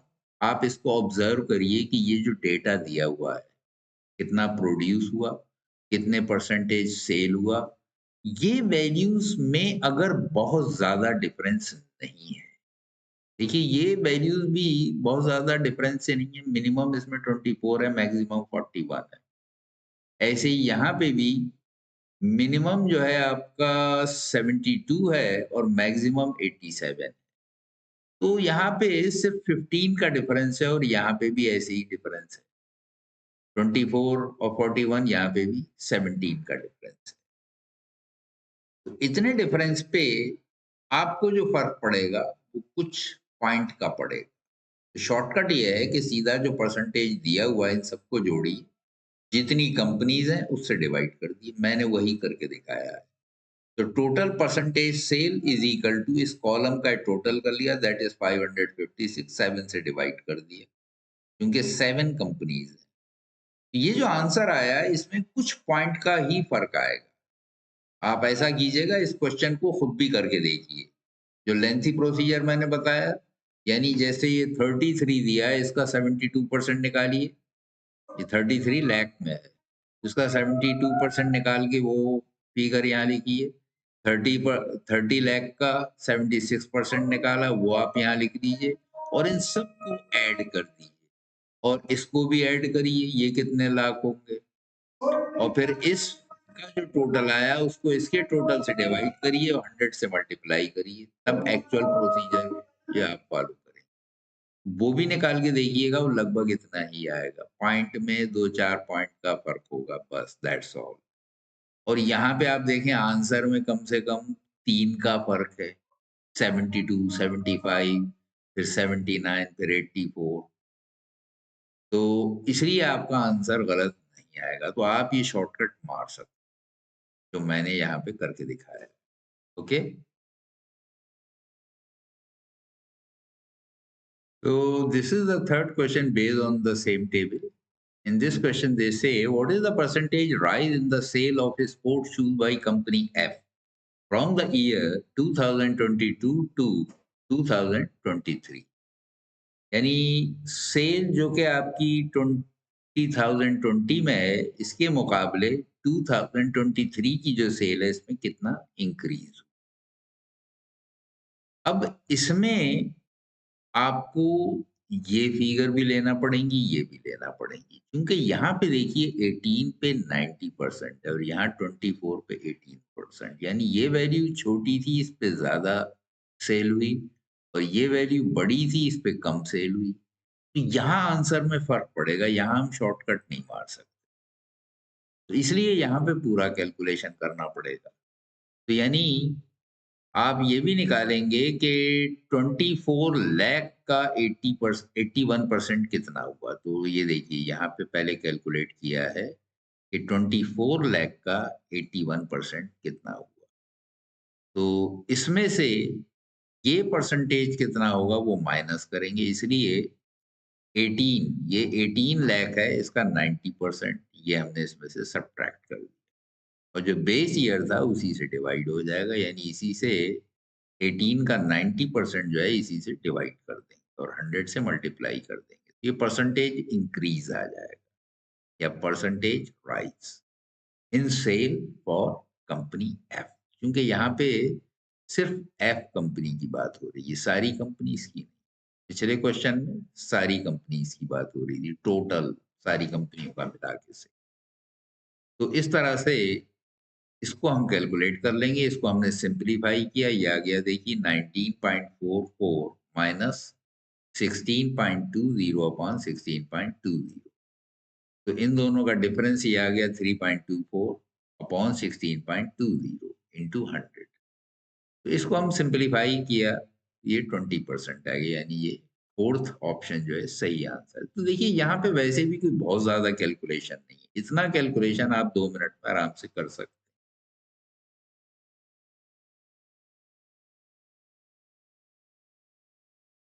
So this is the fourth part based on the same table.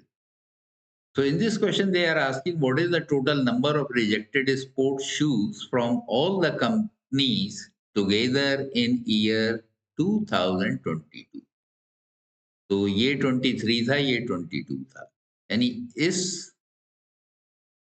Column में हमें कैलकुलेशन करना है। काय का रिजेक्टेड, रिजेक्टेड वाला कॉलम कौन सा था, ये वाला।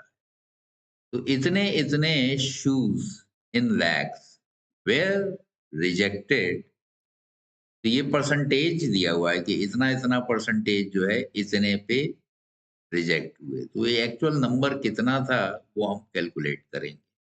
यानी कितने लाख रिजेक्ट हुए एक्चुअली। तो 25 लाख पे अगर 3% निकालना है तो क्या करेंगे? 25 लाख इंटू 3/100 जो कि हमने यहाँ करके दिखाया है।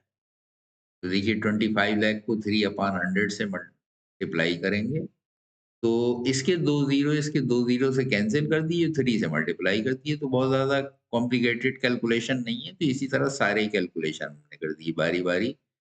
इसका परसेंटेज ये निकाल लिया, इसका ये, इस तरह से करके और इन सबको हम ऐड कर देंगे। तो टोटल परसेंटेज रिजेक्टेड शूज़ आ जाएँगे, ठीक है? वही यहाँ पे पूछा भी था। Total number of rejected sports shoes from all company. तो इससे कितना परसेंटेज रिजेक्ट हुए थे, तो क्या एक्चुअली रिजेक्टेड नंबर था शूज़ का, वो यहाँ पे आ गया और ये सारी कंपनीज़ का यहाँ पे निकल आया।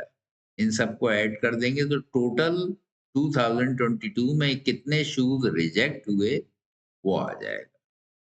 तो इन सबको हमने ऐड किया तो 8,35,000 शूज़ जो हैं, इन 7 कंपनियों में रिजेक्ट हुए इन द ईयर 2022। तो यानी हमारा आंसर 1 जो है ये सही answer.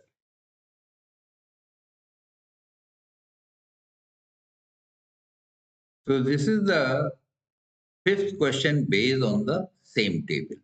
So in this question they are asking percentage rise in the production of sport shoes from year 2022 to 2023 is more than 25% for exactly how many companies. तो कितनी कंपनीज में ये 25% से ज्यादा इंक्रीज हुआ है प्रोडक्शन, वो निकालना है। तो देखिए 23 में ये कॉलम है इंक्रीज को नंबर ऑफ शूज प्रोड्यूस और 22 में ये है। तो इनका हम डिफरेंस लेंगे और उसको निकालेंगे कि वो इसका कितना परसेंटेज है, क्योंकि यहाँ पे परसेंटेज की बात हो रही है कि परसेंटेज इंक्रीज 25% से ज़्यादा जहाँ है खाली वो कंपनी बताना है। तो देखिए वैसे तो लेंथी प्रोसीजर है लेकिन हम शॉर्टकट में मार सकते हैं।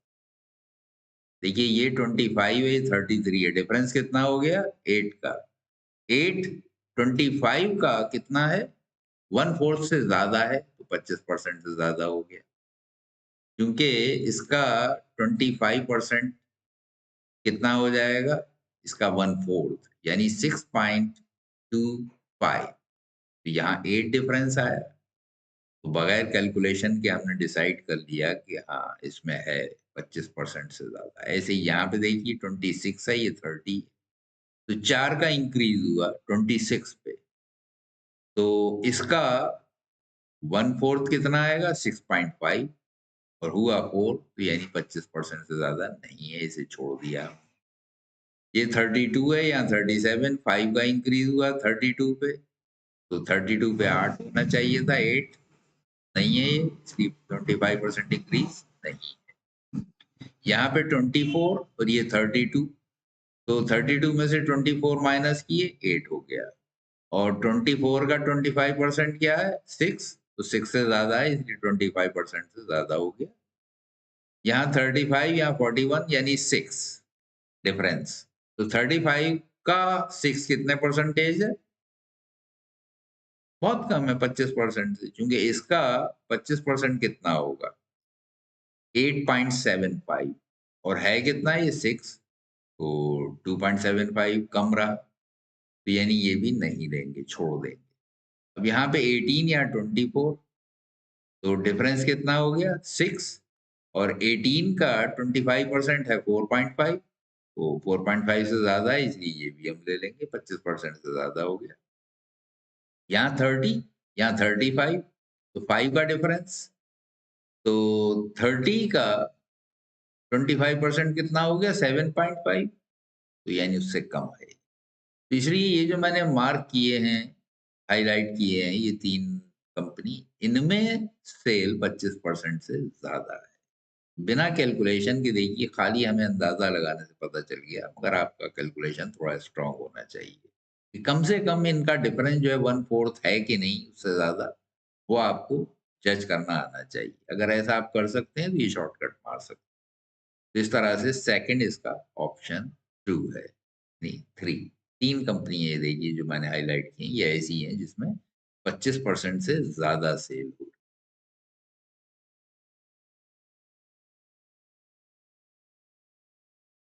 So this is another question. This is question number 6 from the same set. तो देखने में तो बड़ा कॉम्प्लिकेटेड क्वेश्चन है कि 3 नंबर्स का आपस में मल्टिप्लिकेशन, फिर उनका एडिशन, फिर उसको दूसरे नंबर से डिवाइड करना, टाइम कंज्यूमिंग हो जाएगा, 2 मिनट में करना मुश्किल होगा। ऐसे में भी शॉर्टकट मारिए। शॉर्टकट इसमें क्या है देखिए, यहाँ पे सारे 12, 12, 12 हैं, यहाँ सारे 48। 12 का 48 कितना है? 4 टाइम्स है। तो हर किसी में से 4, 4 कॉमन ले लीजिए। देखिए, इसमें से 4 कॉमन लेंगे तो 12 आ जाएगा, इसमें से 4 कॉमन लेंगे, इसमें से लेंगे। तो इन सब में से यानी 3 4 कॉमन ले लिए ये देखिए। तो अंदर वही नंबर आ जाएगा जो ऊपर था, यानी 12, 12, 12, ठीक है? तो 4 यहाँ से कॉमन लिया, 4 यहाँ से, 4 यहाँ से। अब यहाँ बीच में प्लस है, अगर पूरा ये हम ब्रैकेट में कर दें इस तरह से, तो एक ही बार कॉमन लेने से, यानी ये जो हमने 4 को 3 बार लिया, उसी से काम बन जाएगा। प्लस में अगर कोई नंबर है, उसको अलग लेने की ज़रूरत नहीं है। आप अगर पूरा ब्रैकेट लगा के कॉमन लेंगे, तो वो इसमें से भी आ जाएगा, ठीक है? इसलिए हमने यहाँ 4, 4, 4 से ये मल्टीप्लाई कर दिया, यानी इसमें से 4, 4, 4 कॉमन ले लिए। अब ये अंदर सेम नंबर्स आ गए, ऊपर-नीचे कैंसल कर दिए, तो 1 अपॉन 4 into 4 into 4 आ गया, यानी 4 4 the 16, 16 4 the 64। तो आंसर आपका 4th हो जाएगा, यानी 1/64, ये ट्रू होगा, यानी 4th ऑप्शन। तो ये देखिए इंटरेस्ट पे बेस्ड एक और क्वेश्चन आ गया। तो यहाँ पे कह रहे हैं a man invest rupees 1550 in 2 parts, 2 टुकड़ों में इसको खर्च किया है। One part at the rate of 8%, एक हिस्सा इन्होंने जो है 8% पे इंटरेस्ट पे दिया, and another part at the rate of 6%। तो 2 अलग-अलग रेट पे कितना अमाउंट कितने पे दिया वो हमें नहीं पता है। तो उसको हमें एज्यूम करना पड़ेगा।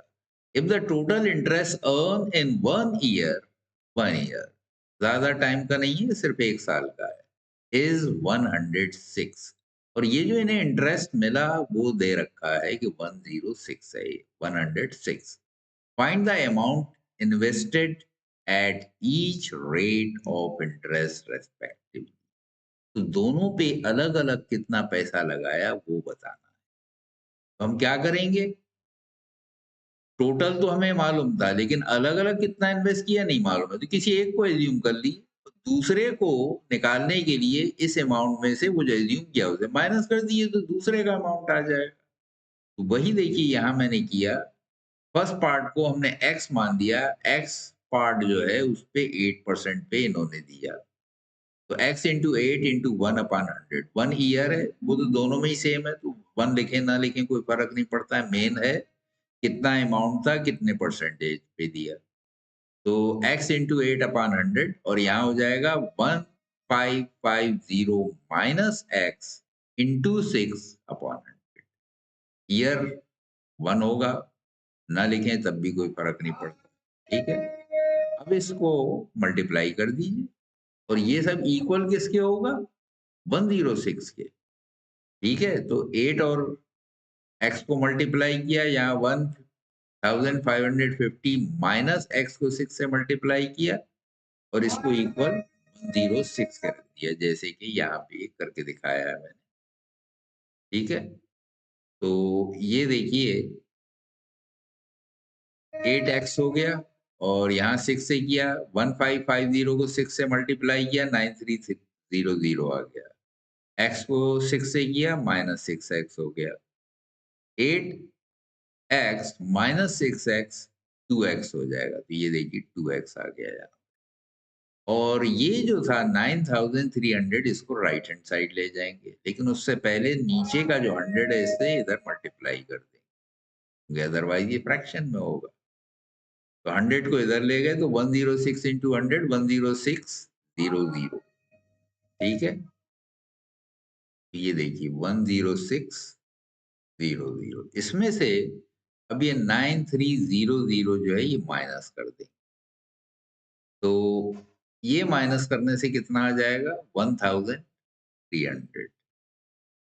10,600 था, 9,300, तो 1,300 आ गया। This is equal to 2x। तो 2x इज इक्वल टू 1300, तो x कितना हो गया 650। यानी फर्स्ट पार्ट जो है वो 650 है, सेकंड पार्ट क्या होगा, यानी ये जो आपने दिया था 1550 माइनस एक्स, इसमें x की ये वैल्यू यानी 650 ये रख दीजिए, ये देखिए सब्ट्रैक्ट करके मैंने दिखाया, ये 900 आ जाएगा।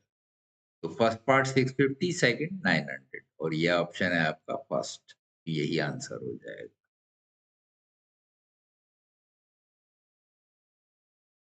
तो ये देखिए कोडिंग पे बेस्ड है, यानी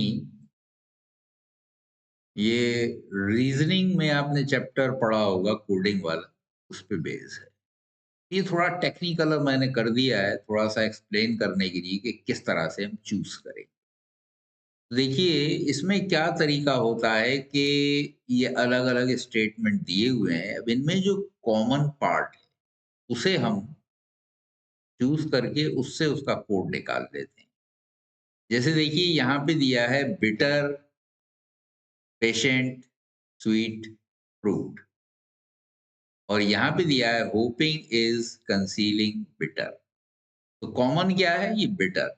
इन दो स्टेटमेंट में ये बिटर कॉमन है, तो ये बिटर को मैंने इसमें और इसमें ग्रीन मार्क कर दिया। अब इन्हीं दोनों के कोड में क्या कॉमन है, वो था बीओ और बीओ, ये दोनों में देखिए कॉमन है, तो इसको हमने ग्रीन कलर कर दिया, तो यानी बिटर का कोड हो गया बीओ, ठीक है। अब इन दोनों को कंपेयर कीजिए, यहाँ पे इनमें कॉमन क्या है, स्वीट। देखिए स्वीट इसमें भी है, स्वीट इसमें भी है। तो इसका इन दोनों में कॉमन क्या है, यहाँ एसओ कॉमन है, एसओ एसओ, तो यानी स्वीट का एसओ हो गया, ठीक है। अब यहाँ पे पेशेंस था, पेशेंस किस में है, इस वाले में, यानी इस वाले में और इस वाले में अब कंपेयर करेंगे। पेशेंस जो है ये देखिए दोनों में रेड कलर मैंने कर दिया है, और इनके लिए कौन सा कोड कॉमन है, देखिए पीओ पीओ, तो इसीलिए पेशेंस का पीओ हो गया, ठीक है। एक एक करके हम इस तरह से छांटते हुए चलेंगे। अब यहाँ पे आर्ट इज स्वीट हैप्पीनेस, ये चार वर्ड। अब जिस दूसरे में आर्ट आया है उसको हम ले लेंगे। आर्ट देखिए यहाँ पे आर्ट था और इसमें आर्ट था, फोर्थ वाले में patience is art of hoping. इन दोनों में कॉमन कॉमन क्या है, आर्ट, ये तो वर्ड कॉमन है, और कोड क्या कॉमन है, ये देखिए ए ओ ए ओ, ये ए ओ इन दोनों में कॉमन, तो यानी आर्ट के लिए कोड ए ओ हो गया, ठीक है। अब देखिए इज, यहाँ पे इज है, एक इज यहाँ पे है, इन दोनों में कॉमन क्या है, इसमें आई ओ, वैसे मिलते जुलते, देखिए इज आई से शुरू है तो आई ओ इन्होंने ले लिया, तो इज को आई ओ ले लेंगे, ये देखिए, ठीक है। इसके बाद होपिंग, होपिंग कहाँ कहाँ आया है, देखिए होपिंग, हॉपिंग, हॉपिंग एक यहाँ पे आया है थर्ड वाले स्टेटमेंट में और एक फोर्थ वाले में, इन दोनों को सेम कलर से मैंने कर दिया। अब इसमें कॉमन क्या है, होप, हॉपिंग का एचपी ले लिया है इन्होंने, एचपी इसमें भी है इसमें भी है, तो यानी होपिंग का ये एचपी हो गया, ठीक है। अब क्या बचा? हैप्पीनेस। हैप्पीनेस देखिए एक यहाँ पे आया है, दूसरा हैप्पीनेस कहाँ पे है?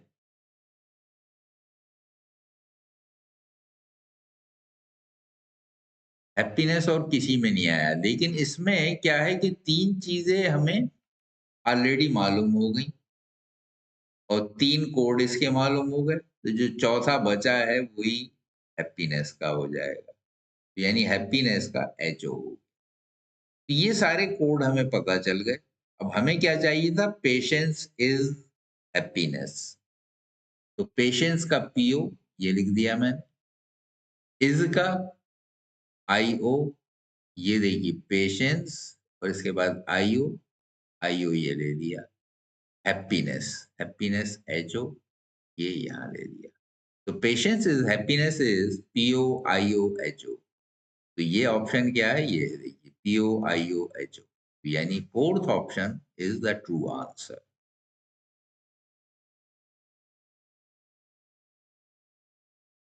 तो यहाँ पे एक क्वेश्चन दिया है कोएफिशिएंट ऑफ वेरिएशन का। तो ये टॉपिक जो है ये मैथमेटिक्स में भी है, स्टैटिस्टिक्स में भी है और ये इकोनॉमिक्स में भी है। छोटे क्लास में मैथमेटिक्स में 9th-10th में पढ़ा होगा। बड़े क्लास में ये स्टैटिस्टिक्स में चला जाता है और इकोनॉमिक्स में भी ये आपको मिलेंगे इस तरह के क्वेश्चन। तो यहाँ कह रहे हैं arrange the data sets with the following means. यहाँ पे एक्स बार दिया हुआ है जो कि मीन्स कहलाता है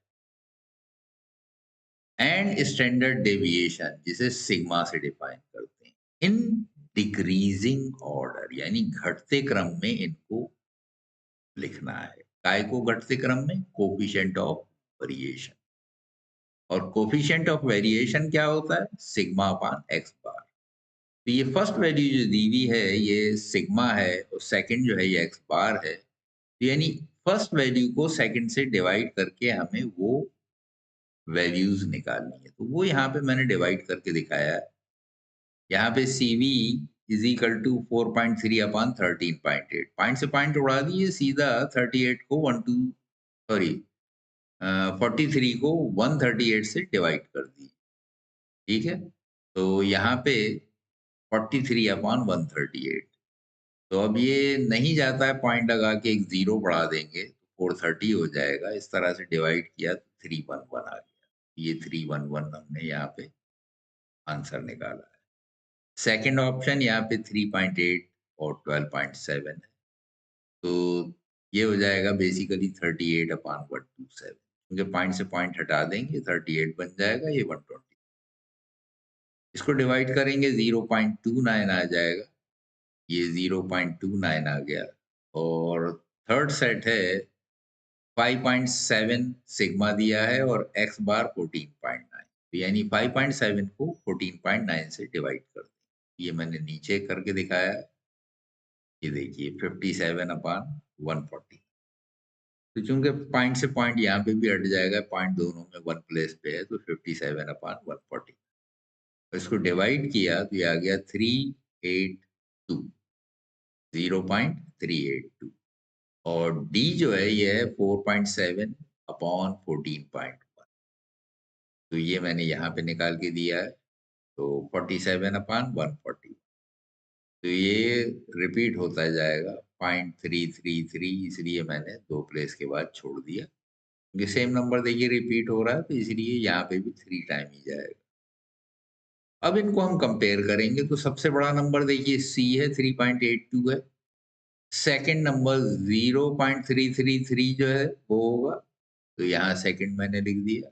इससे छोटा फिर ये है 0.299, नहीं सॉरी 0.311, ये थर्ड हो जाएगा और 0.299 ये फोर्थ हो जाएगा।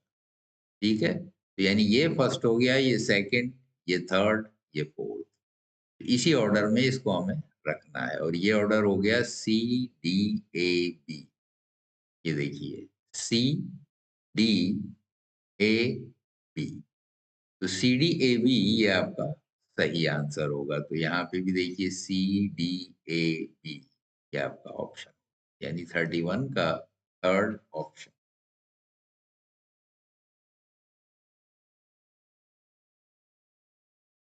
तो ये प्रॉफिट एंड लॉस पे बेस्ड क्वेश्चन है, बेसिकली मैथमेटिक्स का क्वेश्चन है। तो which of the following is are true?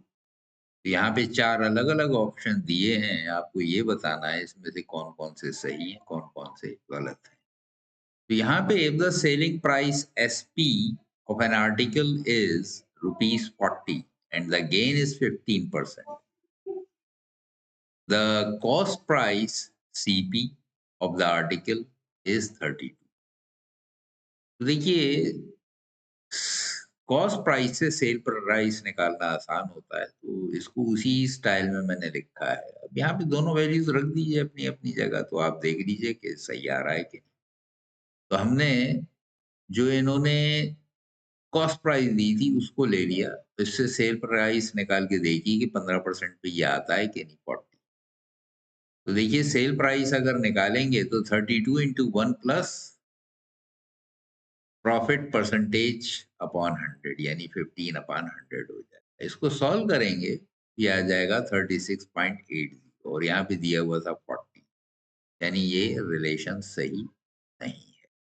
अगर यहाँ पे 40 आ जाता तब ये ट्रू होता, नहीं आया इसलिए फॉल्स है। सेकंड में दिया है, a man bot A toy for 150 and sold it at A profit of 8%। He sold the toy for 160। तो सेल प्राइस इसमें ये दिए, कॉस्ट प्राइस ये दी। तो 150 इंटू 1 प्लस 8 अपॉन 100, मैंने डायरेक्टली इसको लिख दिया है, थोड़ा जगह कम होने की वजह से 108 अपॉन 100, 1 को 8 अपॉन 100 में ऐड कर दिया। इसको सिंपलीफाई करेंगे तो आ जाएगा 162। तो 162 ही यहाँ पे दिया था, तो ये ऑप्शन सही है। A man buys a cycle for 500 but due to some problem he sells it for 400। तो ये तो हमें पता ही है कि ये कम में बेच रहा है, यानी लॉस। लेकिन ये लॉस कितने परसेंट ही होगा ये निकालना है। यहाँ पे मैंने उल्टा लिख दिया है, इससे कंफ्यूज मत होना, क्योंकि हमने ऑलरेडी यहाँ लॉस लिख दिया है। जब हमें नहीं मालूम होता है तो हम ऑर्डर वही लिखेंगे, यानी सेल में से कॉस्ट प्राइस माइनस करते हैं। तो यहाँ पे कॉस्ट में सेल माइनस कर दिए, तो इससे कंफ्यूज मत होइएगा, क्योंकि मैंने ऑलरेडी लॉस ले लिया है। अगर हमें नहीं पता होता तो अगर नेगेटिव में आता तो लॉस होता, पॉजिटिव में आता प्रॉफिट होता। क्योंकि हमें मालूम था इसलिए हमने उल्टा लिख दिया, ताकि नेगेटिव का चक्कर ना पड़े, वरना माइनस में आंसर आता। तो इसको सिंप्लीफाई किया, 20% आ गया। 500 माइनस 400 100 हो गया, तो 100 इंटू 100 अपॉन 500, तो 10,000 अपॉन 500 यानी 20%। और यहाँ पे दे रखा था 22, तो ये गलत है। यहाँ पे दिया है cost price of an article if A sale price is 210। तो एसपी 210 दिया हुआ है एंड द लॉस इज, तो यहाँ पे भी सेल प्राइस दिया है, लॉस दे रखा है, पता है। इसमें क्या करेंगे, इसमें हम 300 से ये कैलकुलेट करके देखेंगे आ रहा है कि नहीं। तो 300 पे हमने 30% का लॉस यानी माइनस कर दिया, तो 300 माइनस 30 अपॉन 100 इंटू 300, तो 33 था 90 हो गया, तो 30 माइनस 90 200, ये देखिए 10 आ गया, और 210 ही दे रखा था, ये सही है। यानी बी और डी सही है, तो बी और डी ऑप्शन 3 है, ये सही हो जाएगा।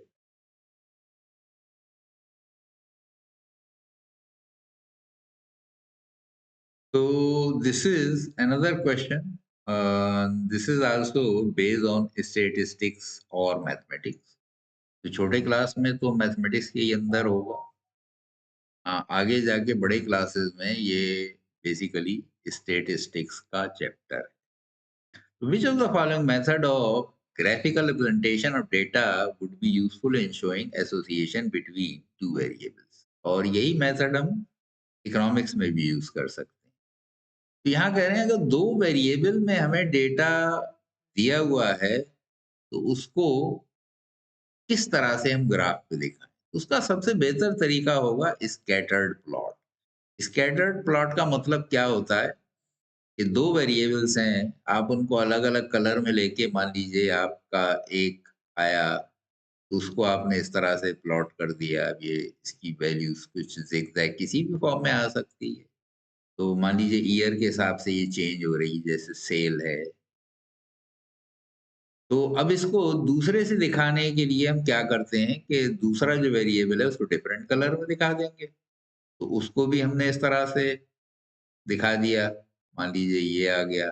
इस तरह से अगर स्कैटर्ड प्लॉट हम दिखाएँगे तो बड़ा आसान होता है इन दोनों को आपस में कंपेयर करना। तो इसमें डेटा जो है हमें अलग-अलग नज़र आता है कि किस तरह से ग्राफ जा रहा है। तो ये सबसे आसान तरीका होता है स्कैटर्ड प्लॉट वाला। इस तरह से ये देखिए ये कर दिया, ये दूसरे कलर वाले हमने ये मिला दिए। कैसे ज़िगज़ैग ऊपर-नीचे जा रहा है ग्राफ दोनों वेरिएबल का, इस तरह से हमें पता चल जाता है। तो इस तरह से ये सबसे आसान पैटर्न है, यानी स्कैटर्ड प्लॉट वाला, इसका यही आंसर होगा।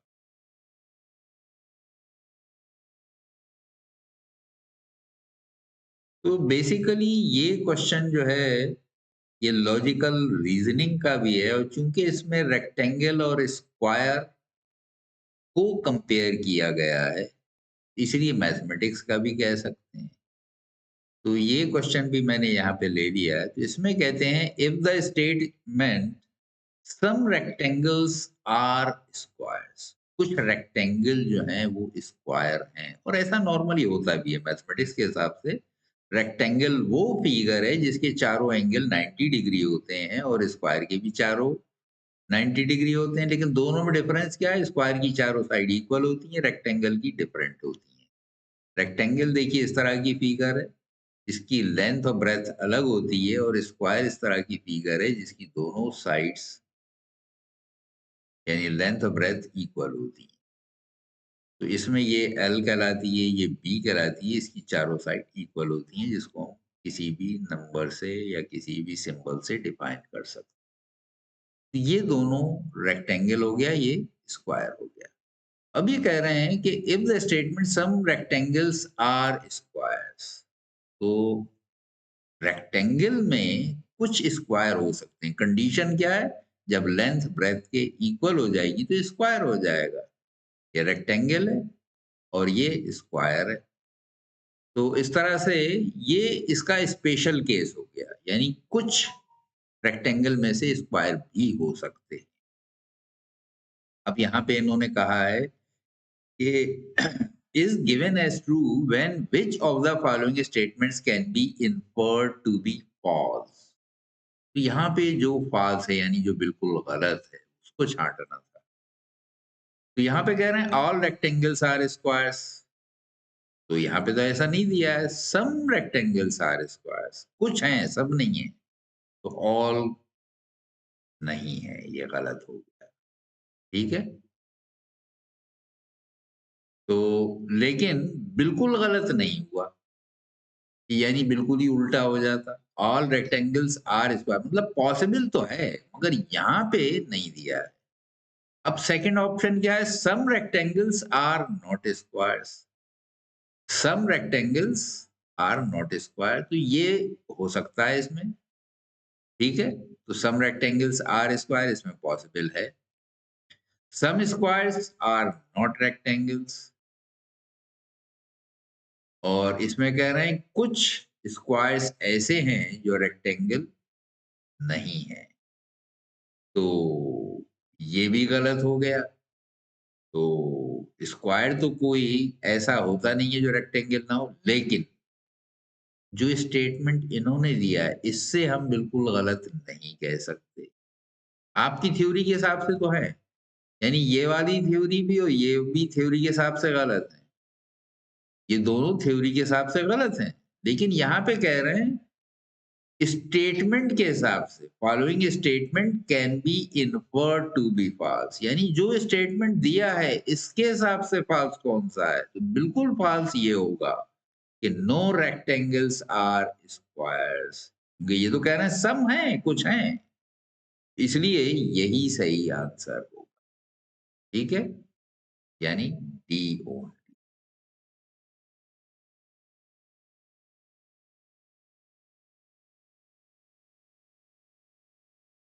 तो देखिए यहाँ पे भी एक सीरीज का क्वेश्चन दिया गया है।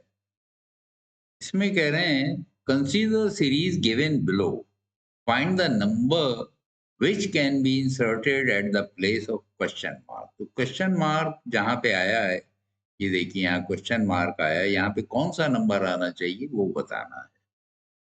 तो यहाँ पे देखिए इन नंबर्स को ये मैंने लिखा।